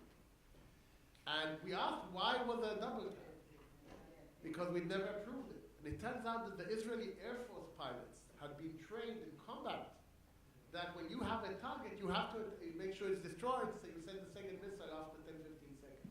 And no one had thought to tell them that you don't do that in targeted killing. So I'm just sharing that with you, that you learn as you go on, but that was a tough lesson. I understand. I was a police officer, and we learned a double tap, which become part of your training. All right, sir in the back, the blue shirt. Let's see how good we are at moving that microphone. Yeah, I'd like to ask a question that maybe is more a smaller number of killings, and that is, we're talking about, these examples we're talking about is usually a government killing another nationality. During the Bush administration, there was an assassination, a drone attack in Yemen, which happened to have killed an American. During the Obama administration, there were 3 or 4 Americans killed, not by accident. So I'd like to talk about, I'd like to hear the speakers talk about killing of the same nations, the nationalities, the same people, and the legality associated. So this would be more of a Daniel question, but if the other speakers would like to talk about it. It's a very interesting scenario because, excuse me, you know, in a democracy, you know, the Magna Carta and the Constitution of the United States state that every U.S. citizen has a right to a fair trial. But when they're taken out overseas, obviously this is not the case.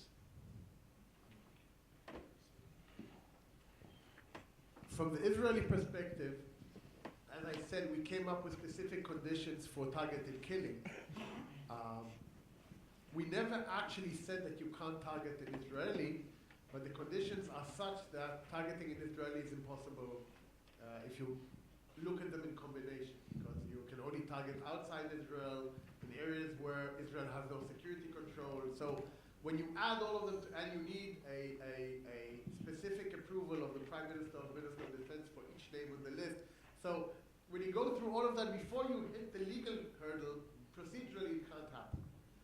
However, we noticed with interest the U.S. decision to target U.S. citizens using targeted killing. And in fact, that became the focus of the U.S.-based discussion, not the legitimacy of targeted killing per se, but the legitimacy of targeting American citizens. Now, while we do not have any experience in this in Israel, I can share with you that we think that's an issue. And we think that's an issue because the line between law enforcement and combat does also follow national identity. So for example, the only situation where theoretically that could become legitimate here, let's say an Israeli, and we have groups within Israel which could be legitimate, joins ISIS, okay? And we're fighting ISIS, of course we'll shoot him. That won't be a problem in a regular war. But in a targeted killing context, because targeted killing sits below the normal threshold of military operations, it's in the realm of let's call it aggressive law enforcement up to counter-terrorism. I would feel very uncomfortable approving such a target. So I think it's a big dilemma. The Americans got there first. As far as we know, they're the only ones who have publicly done so. And I don't think there's a good answer on whether or not A, it's a good idea, and B, if it's lawful. So I think the jury is still out on that. I can tell you that the last attack in Jerusalem, near the West Wall, was 2 Israeli citizens that murdered 2 policemen. Now think about the scenario if we knew that they are driving a car from Al-Fahim to Jerusalem, and we don't have any other way to stop them, to killing the policemen, and there was a drone in the sky. What was the answer? Go ahead. There is a UN special report on targeted killing, and it reads, I have a para from there, and I thought it might be relevant right now. It talks about premeditated acts of use of lethal force employed by state in peace and armed conflict to eliminate specific individuals outside their custody. Employment of military or armed force, cruise missiles, drones, other standoff weapons to special operations. So there is this definition of targeted killing, and it also talks, I mean the US again, it's a quote I've taken about the legal justification, and it, and Dan, you might know more on this. The US says it is in a state of armed conflict with Al-Qaeda and its affiliates, and therefore it has the right to self-defense, Article 51 of the UN Charter. That's the legal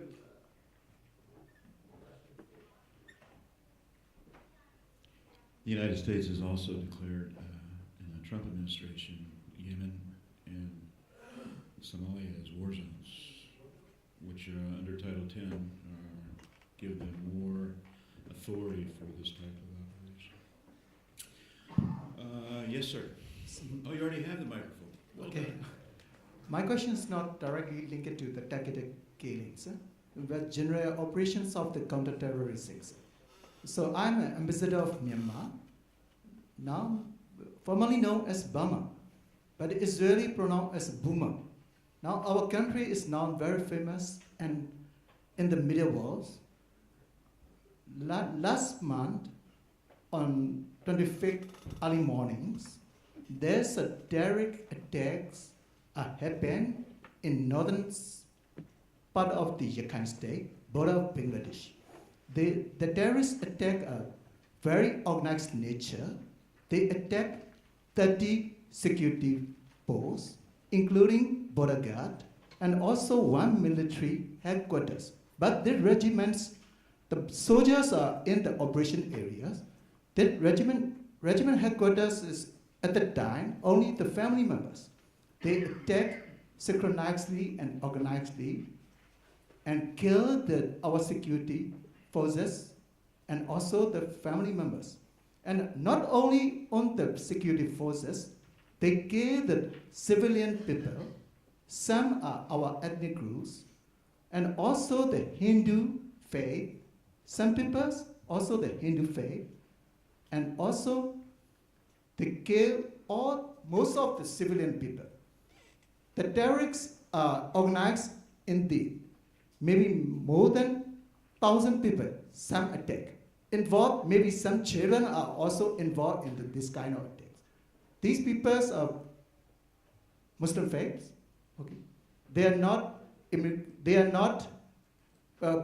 all the world this time calling at these people as terrorist people. Maybe I don't want to say their name because I don't want to commit their names, okay? But usually, Sir, do you have a question? yes, I like to raise the question is this time, all the wars blame our governments make the very legitimate action of counter-terrorism actions, also ask the military to operate to settle this time, including in the UN High Commission of Human Rights, UN Human Rights Commissioner, labeled as ethnic cleansing. At the time of counter-terrorism operations, some people are fled away to the Bangladesh border. Maybe more than 370,000 people are fled away. At the time, was blamed us as ethnic cleansing. Excuse me, sir. Okay. This discussion is on targeted killing Okay, and yes, use of sir. drones. Okay. So I like we need to get your question so other Okay. people can talk. Okay, I need to question is the legitimate counter-terrorism actions are related to the ethnic cleansings or not? This question is raised to the Mr. Daniel. He is an expert of the international law, especially on the counter-terrorism. So your question is, are targeted killings, are they related to ethnic cleansing? Okay, no. I like to say that, no, general. I understood the question. Russ, I believe what he asked is, can Myanmar justify under international law its response to the current events in northern Myanmar under international law, because the world is calling it a war crime, ethnic cleansing, a variety. I don't want to go into the specifics because one of the biggest problems for people like us is we do never have a clear picture of what is actually happening on the ground. We are, all of us, the subject of international media, and international media always presents a I'll say a bias, but I mean more than bias, picture of what's going on. I am aware of the fact that Myanmar is saying that all of its responses are legitimate responses to Rohingya terrorism. I know what the other story is. I think the best thing I can answer is as follows. There are rules for counterterrorism operation, okay? One of the rules for counterterrorism operation is, and I think the general mentioned this earlier, you need to separate the terrorists from the civilians. So I'm not questioning whether or not you have legitimacy to conduct operations, but the way we understand how you're supposed to respond is your response should be focused only on the terrorists. So if that is what you're doing, then you're probably within what we call the realm of legitimacy. If what you're doing is focusing on a wider group based on ethnic, religious, etc., then that would probably be illegal. And it's a factual question for which I do not have the capability to give an answer. Anyone else on the panel want to take that on? Okay. Next. I'll just say something. So I'm glad you're in the audience. That's interesting. That is not the. Yeah, it is. That's not the perspective that I read about. So it's good that you're here to articulate it. I should probably be on several other panels before being on this panel because most of my research doesn't actually focus on decapitation strikes. It focuses on different tactics militant groups have available to them and what's most effective for achieving their goals and why. And one of the things that I've thought about is why these, whatever you want to call them, insurgents, terrorists, seem to be doing, they do seem to be doing well, at least in the international theater. You know, most of the news stories are sympathetic. And I think one of the reasons why is because at least there's a public understanding that their attacks are not indiscriminate, that they're selective. The stories that I've read of the attacks are like the ones that you described, about going after diplomatic, military targets. The targeting of the families, I have not read about, but let's presume that you are correct and that is what happened, because I have no evidence that what you said is not correct. From a counterterrorism perspective, it would be wise to publicize those attacks because, the sympathy of the international community is tied to the perception that the militants are using violence in a restrained, prudent way. And then, just to connect it back to this, my hypothesis, if you would be that if you guys started taking out the leaders of the insurgent groups, the nature of their violence would change. It would become even less selective, more indiscriminate, and that would build support against the insurgents. Thank you very much. Next question. Yes, sir. Wait for the microphone, please. There you go. I have a question and a comment, but my question goes to Dr. Abrahms. Non-targeted violence is usually not very effective. So in both the elephant case and the human case, was this a kind of temper tantrum that had a short duration, or did it continue? And my comment... Let me get into that, and then you can ask your next one. Will I be able to give my comment? Yes. Okay, go ahead. So that's a very good question. The time frame really matters a lot. I mean, Benjamin talked about some of the confusion with like the independent variables and the dependent variables. All of that is true, and also the time frame is confusing. You know, like, so what we look at basically the immediate aftermath of the targeted killing, and we look at it in terms of weeks. The closer you are to the attack, in the time sense, the greater the effect. as the window moves out, there basically seems to be tactical mending, if you will, where the target selection of the group returns to killing levels. So that is very relevant. Good. And my comment really, without hopefully not sounding like Lenin or Trotsky, is we give a lot of thought morally to taking out the leader. We don't give much thought to taking out the 17, 18-year-old conscript on both sides. And my question is, for many years, the leaders in war have been sort of protected, the political leaders. My question isn't it more moral to go after the leaders than the 17 or 18-year-old conscript? Who would like to tackle that one?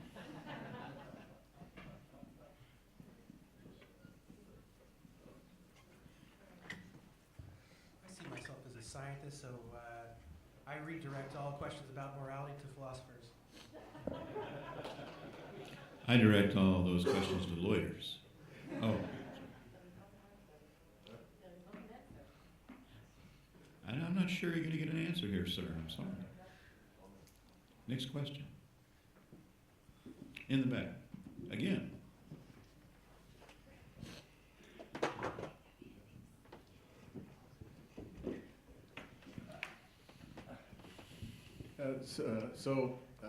I want to take another case study that's different than what I mentioned before and throw out another thought and get feedback from the speakers.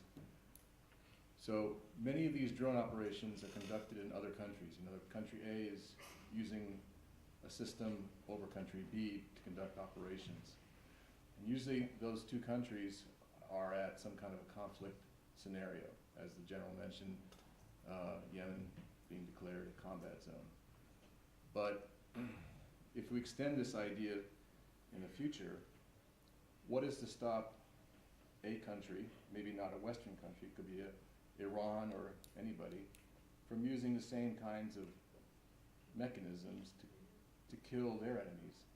In other words, killing somebody in London, killing somebody in Paris.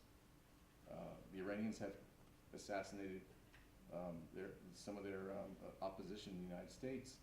We have had another, two assassinations in Washington, D.C., that of Colonel Joe Alone, Israeli air attaché, was assassinated in the early 70s. Letelier from Peru was assassinated in D.C. So my question is, where do we draw the limit? How do we prevent something like this happening in non-combat zones?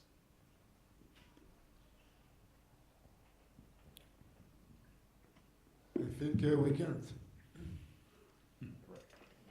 You're talking about the old war. The old war, the enemy was in the front. It's not World War. No, World War I, they were in the trash. World War II, there was a tank. And after 70 years, we are in a different war zone. It's worldwide. It's not army against army, and not everyone with uniform. And if we go to measures or proactive measures to fight terror, and we will speak about drones, it's like to speak about the meal of the elephant, of the doctor that starts in the morning. And drones is one tools. They are the most inefficient tools to fight terror wave, and maybe the most efficient tools not to eat someone with a 1-ton bomb from an aircraft. So you can't, and maybe in the future, once upon a time it was with knife, and now it's drones. Yeah, no, I'm going to make a point related to what you've said.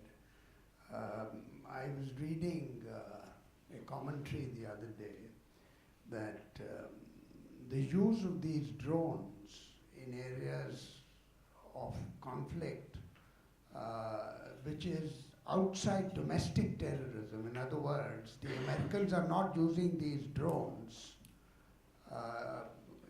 in the continent of United States. They're using them outside their territory.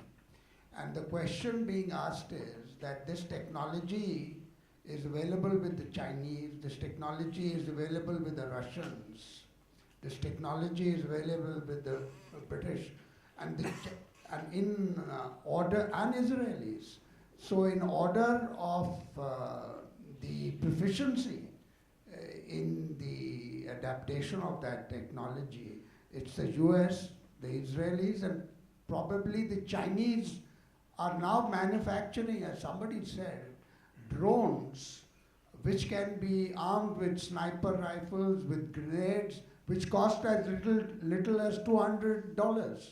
And you can employ, again, as somebody said, I forget who it was, that you can employ them in swarms. So the moral question that is being asked is that suggestion is to tell the Americans to stop the use of drones, because then it can proliferate and drones will be used all across in insurgencies to combat certain situations. But while I have the mic, I want to make a moral point in dealing with domestic insurgencies. And many of you may not know that India, like Israel, has been a victim of cross-border terrorism since its birth, since 1947.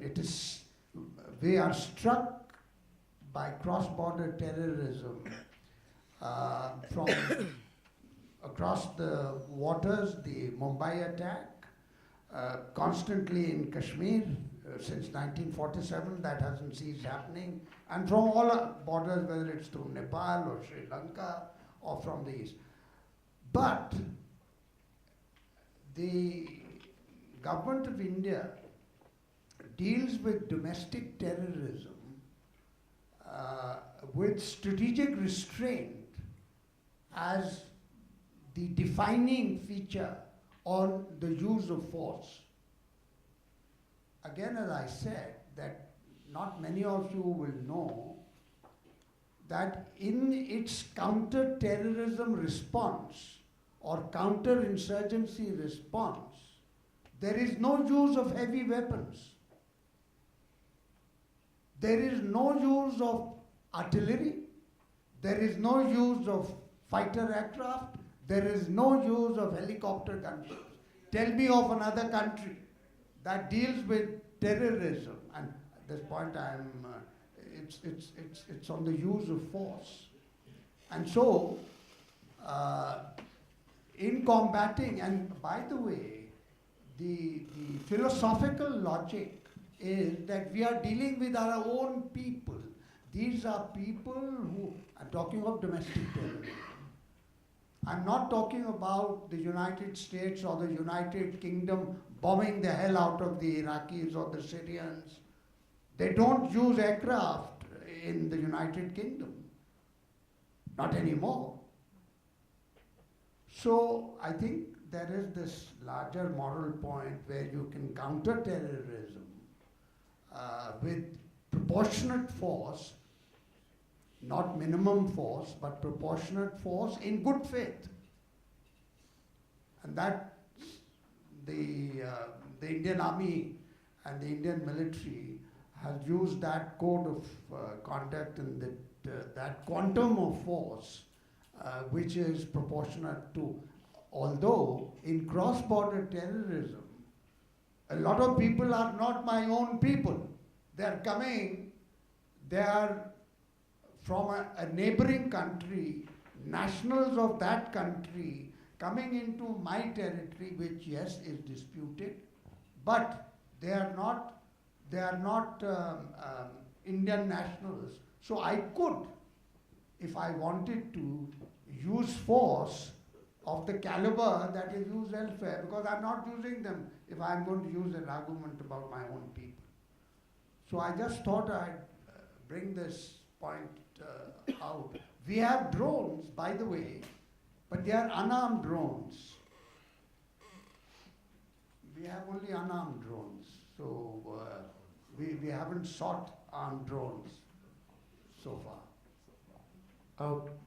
I want to add one point to your question. When I started out as a military lawyer 36 years ago, I had thought that the laws of war were clear for regular war. And I quickly discovered that no one knew what they were, not us, not anyone, not the Americans. We had rules, but they were very unclear. I'll give you one example. We know we are allowed in the regular war to attack the officers of the other army.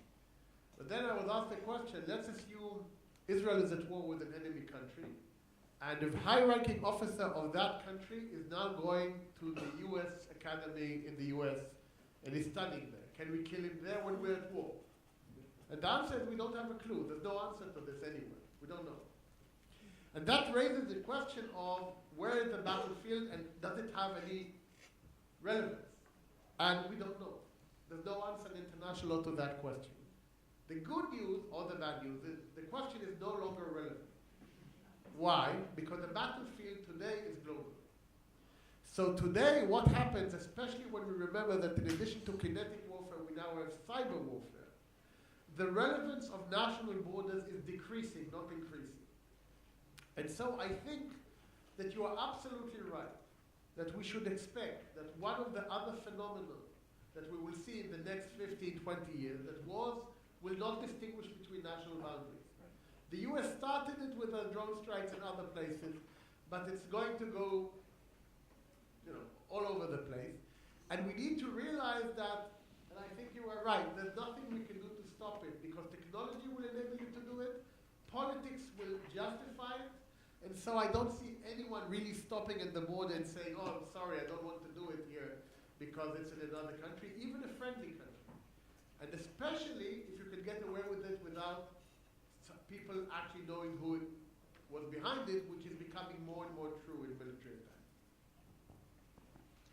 Thank you. And I just wanted to comment on your, the Indian general mentioned that you have domestic, don't use high caliber attacks. I just would remind you of the attack on Amritsar was not low caliber. I didn't get that. Amritsar. Amritsar. The holy temple in Amritsar. But where was the attack in Amritsar?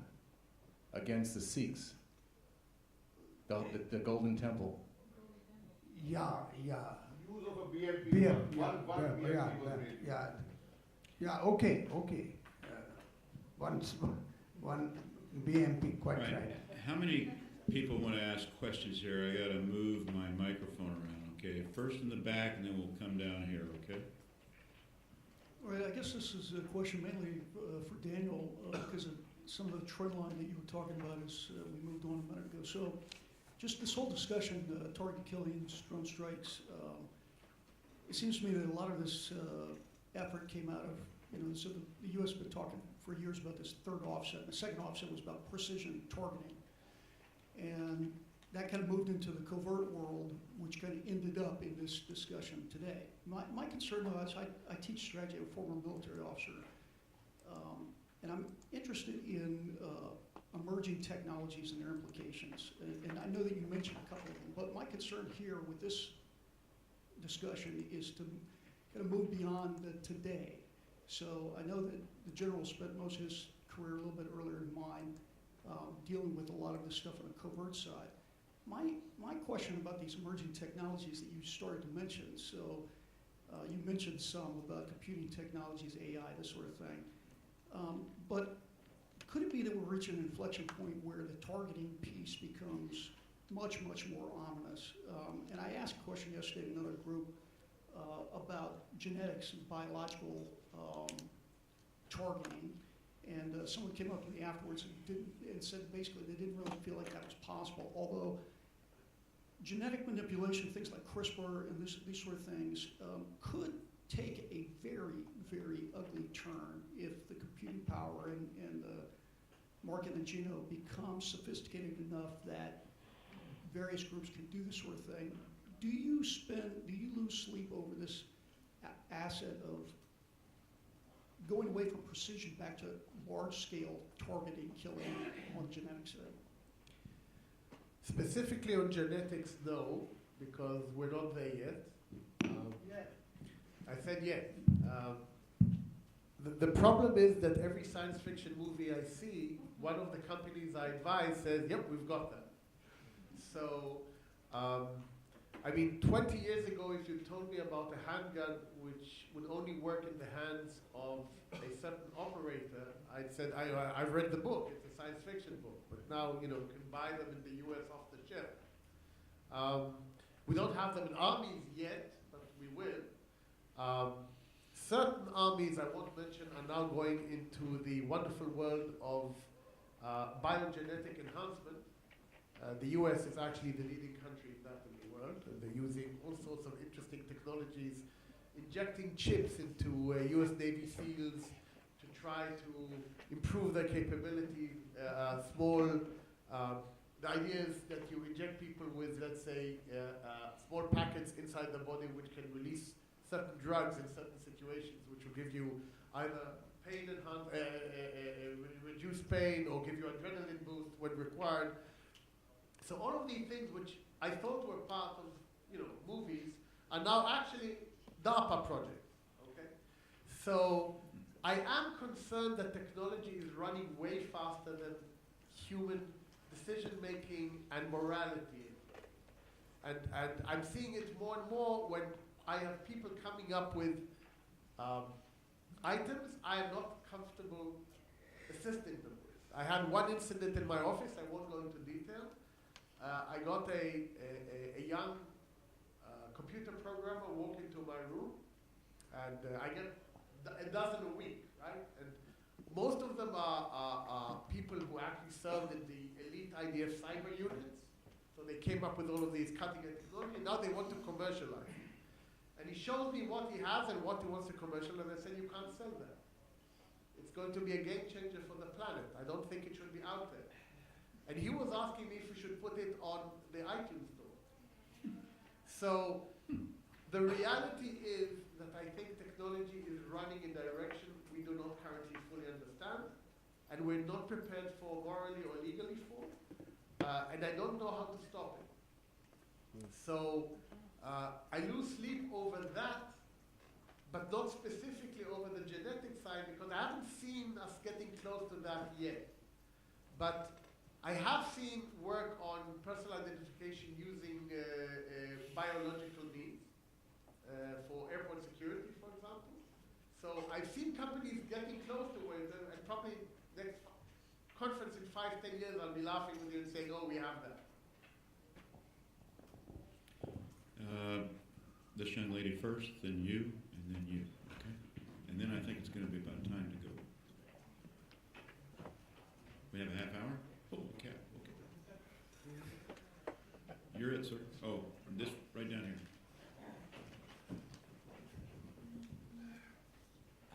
I'm sorry, young lady, you were going to be first, but I think we can work it out here. One of the things that is going through my mind as we talk about the borders disappearing in the new world. So I envisage times when there will be a threat to a country from activity taking place in another friendly country, where the government of that friendly country, for political nuances or political priorities, is not really ready to do something about it, and the country which is threatened feels it has to do so. So in the past it's been using your words, the James Bond way. Do you see, I think morally I can deal with it, legally, how does one deal with it if the country threatened attacks somebody in another friendly country? International law says the following. You can't attack another country, especially not the one with you're friends with, but countries are responsible for ensuring that the territory is not used to generate threats against other countries. Those are the two competing rules here.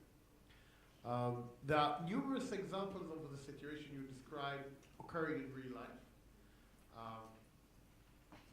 There have been instances where, I mean, again, the James Bond type activities happen all the time. We won't go into that, but that's standard. You're asking whether there is a way to justify a use of force in that scenario. So the short answer is, it's actually, surprisingly, in the Israeli situation, it's actually our relationship with Lebanon. We actually have said to Lebanon many times, and I had the opportunity to meet many Lebanese over the years, that we don't have an issue with Lebanon, we have an issue with certain elements within Lebanese society. They change every 20 years. Now it's Hezbollah, the part it was other groups, but we always said to the Lebanese people and us are not enemies. However, every time they allowed someone to attack us from the territory or didn't stop them, we said, okay, you are also accountable for it, so we will also target you. In international, we can justify waging war against a country for not stopping an attack from its territory. We have the justification to do that. However, if you do it too often, it crosses a line which I think many countries are uncomfortable crossing because it delegitimizes the concept of peace and war. It means that it's not enough that you don't do anything, you have to do everything in your power to prevent someone else from doing bad inside your territory. So it's a gray area. The answer is yes, you have the right to take measures if nothing else works, but it's only a last recourse. Sorry to come back, but you would say that, I mean, Lebanon to me is a fairly clear example, but if there was some plot going on in France, you would say exactly the same thing. No. The common answer, if let's say England found out that there was a terrorist plot in France and the French were doing absolutely nothing, I seriously doubt the English would send the SAS to carry out an attack in France. But legally, if they asked me, I could probably justify.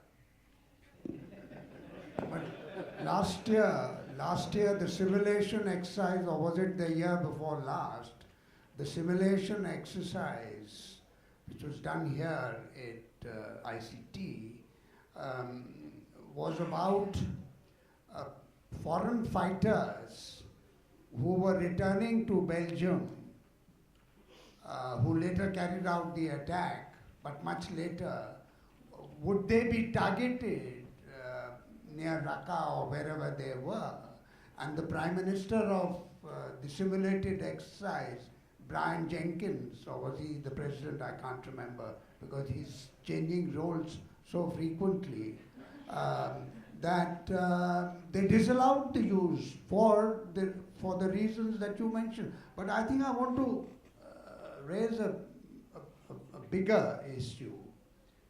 And I don't agree with your assumption that borders are going away. In fact, President Trump is building a wall.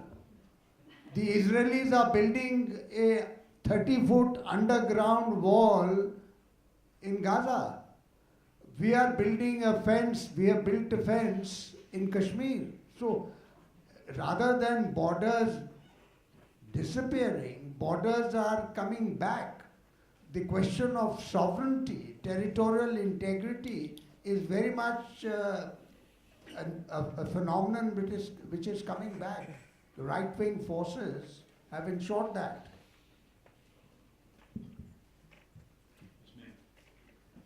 Okay, so that's a comment from the general.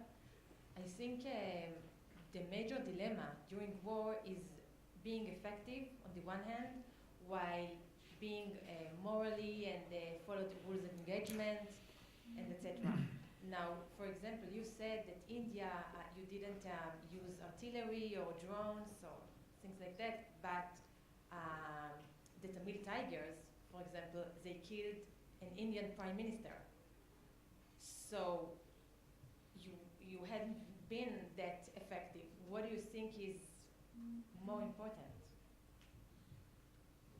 I'm not sure whether I've got your question, but there are two situations. One is counterinsurgency or counter-terrorism, domestic, which is people who belong to your country have gone astray, and for reasons of identity, their grievances, they want their political grievances to be addressed. And they then take up arms to ensure that they are noticed and their problems come up to the fore. So that's one aspect that I was talking about, where the use of force is minimal and in good faith, because they are your own people. And in India, we have dealt with insurgencies in the Northeast, 6, 7 places. There are insurgencies still on in Kashmir. We have a problem in the central part of our country, left-wing extremism. And in dealing with these, the government and the military are seized with this problem that they are our own people and they're demanding their demands are political, but it is accompanied by the use of force.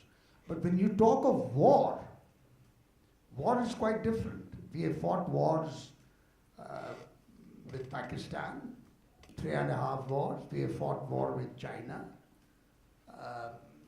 But those wars are for different reasons. So we don't. To your question about the Prime Minister being assassinated, that was about a terrorist group belonging to a neighboring country, Sri Lanka. And that terrorist group, I'm sorry to say this, that not many people have recognized the terrorist skills and the terrorist acumen and the deadliness of that terrorist group. That's the Liberation Tigers of Tamil Eelam. And their leader, Prabhakaran, it's that leader's, my colleagues who are specialists studying leadership, you should study Prabhakaran. And you will get lessons about the cohesion of how this Tamil Tigers as a terrorist group or an insurgent group was able to answer to this one-man force, the leadership. And this leadership feared that, it's a long story, but I have to cut it very short, that it assassinated the Indian Prime Minister because it feared that the force that I accompanied into Sri Lanka as a peacekeeping force, and which was sent back to India because the country that invited us to come in said, no, we'll deal with this problem ourselves, please go back, and we went back. And the leadership of that group felt that these guys will come back and they will not allow us to achieve our political goal, which was secession, an independent state in Sri Lanka. So that was the reason why they assassinated. But India makes a clear distinction between in the use of force and in its domestic insurgencies, and for one time when it went as a peacekeeping force, which was a misacronym, because it turned out to be not a peacekeeping force, but a force that had to apply use of military force in order to deal with the situation. All right. Sir.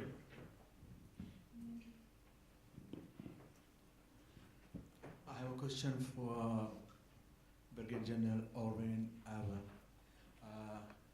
My name is Noor Darby, and I'm founder director of Pakistan-Israel Alliance. I'm an author of articles, books as well about Palestinian-Israeli conflict. I have a question. Obviously, you know that Hamas is using another technique to combat cross-border security system of Israel, which is tunnels. They dig a tunnel under the mosque and schools and hospitals. How do you counter that tunnel system? So do you have any latest technology to counter the tunnel, detect where tunnel is? Or if you have and you used it, how successful is it? If you don't have, so why not you, your invention, a lot of things, obviously world recognized, why don't you invent a technology which can detect Hamas tunnels and secure the borders? That's the only question. I just have a very respectful and peaceful reminder for Indian General Ashok, that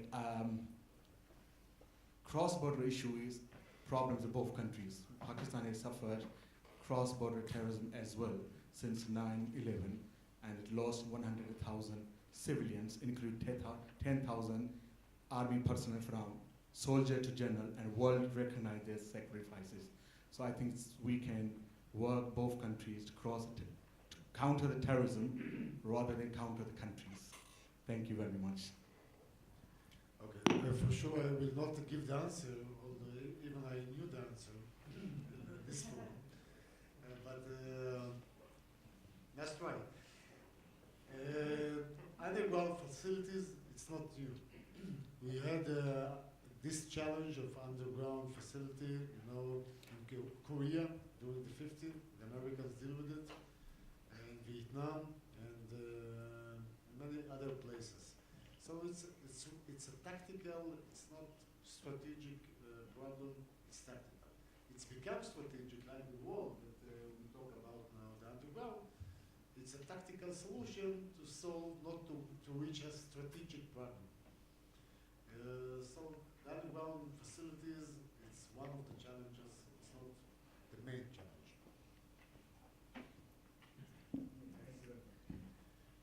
Are there any more questions? Yes, ma'am. Can we give her the microphone, please? Relative to the gentleman's comment on the 18-year-old conscripts, and in contrast to deciding not to take out leadership, political leadership, or military leadership, or whatever, relative to this, and it stunned us. But I immediately thought of Dr. Abrahms' talk relative to the four scenarios of potential aftermath for taking out the leadership, and therein should lie an answer, really, relative to his question about the 18-year-olds on the front lines. Would you not agree with me? Excuse me. It comes full circle, I think, to the beginning discussion today, and the relative to the aftermath. It comes down to tactical or strategic thinking.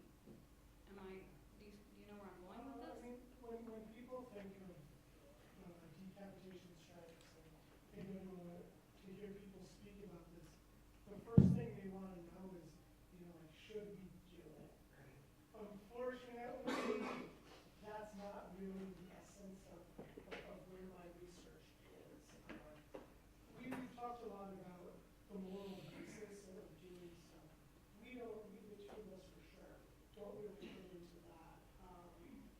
And then I think Benjamin and I would also agree that there are trade-offs, and so I can't categorically say we should do this or we should do that, but what I try to show is that there are systematic effects to our behavior, and if we do something, we can have reasonable expectations that this is what's going to happen, and then I essentially leave it to others to determine whether or not we should. I think in terms of your question, should we take out, how should we feel about taking out the vial? No, it's certainly not a question. I think relative to his comment, or question rather, is relative to thinking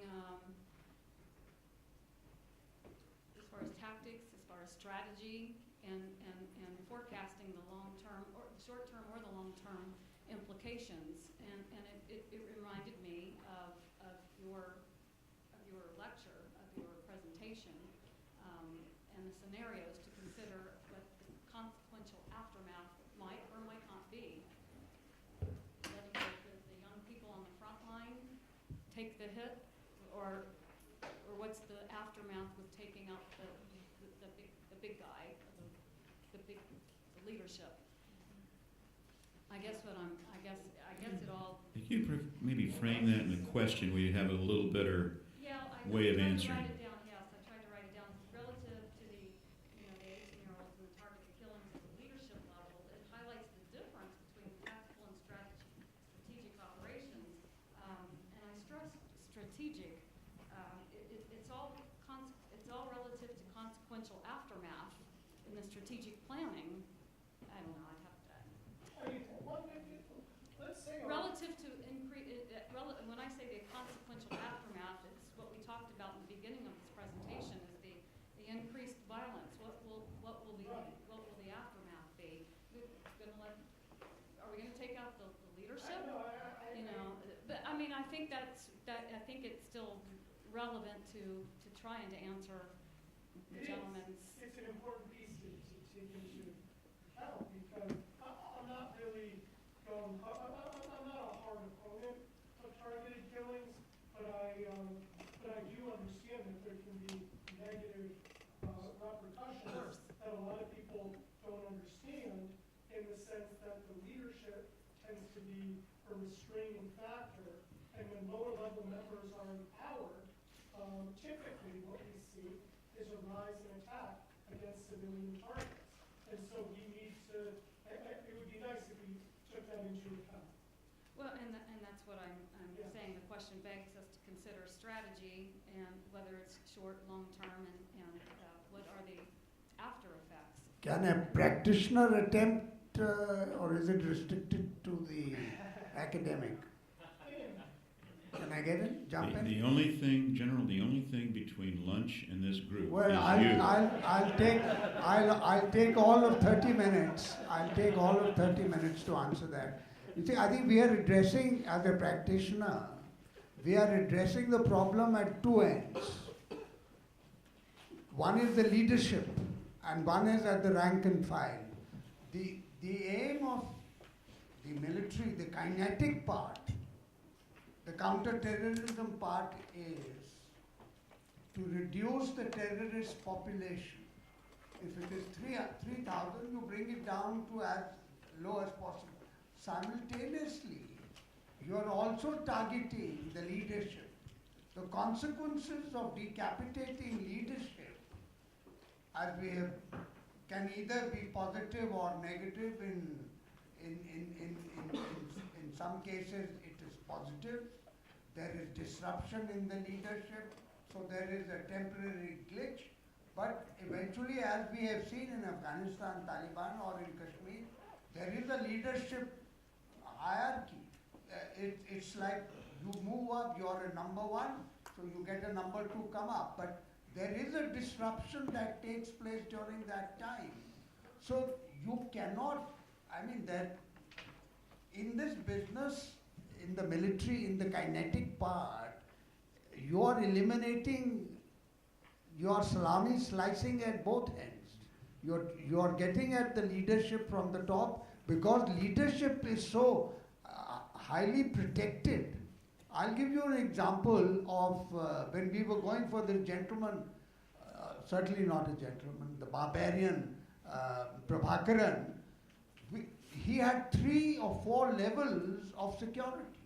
So you would penetrate one level and you would meet the second, and personal bodyguards and all kinds. So that's not fiction, that's actual fact. But the rank and file is the guy at the front. So he's going to take the first bullet, and so he'll go. So I think you are dealing at both levels, and simply because a 19-year-old guy gets killed and the 49-year-old leader, you can't get close to him. These are battle realities, counter-terrorism. I didn't articulate myself well, unfortunately, but yes, of course, rank and file, it's just the layers. You have to go through the layers, and you have to... There's a larger question here, too. I mean, this is one tactic or strategy that we're talking about, assassinating leaders or arresting leaders or whatever. But ultimately, it's about whatever the state, the counterinsurgent's outcome goal is, and whatever it can get away with politically. So Clausewitz should really be guiding this conversation, not a focus on this tactic or that tactic or this strategy or that strategy. And ultimately, the big question is not about legality and morality and whether we like the way this makes us feel or not, but what's effective, right? And oftentimes, what is effective is a brute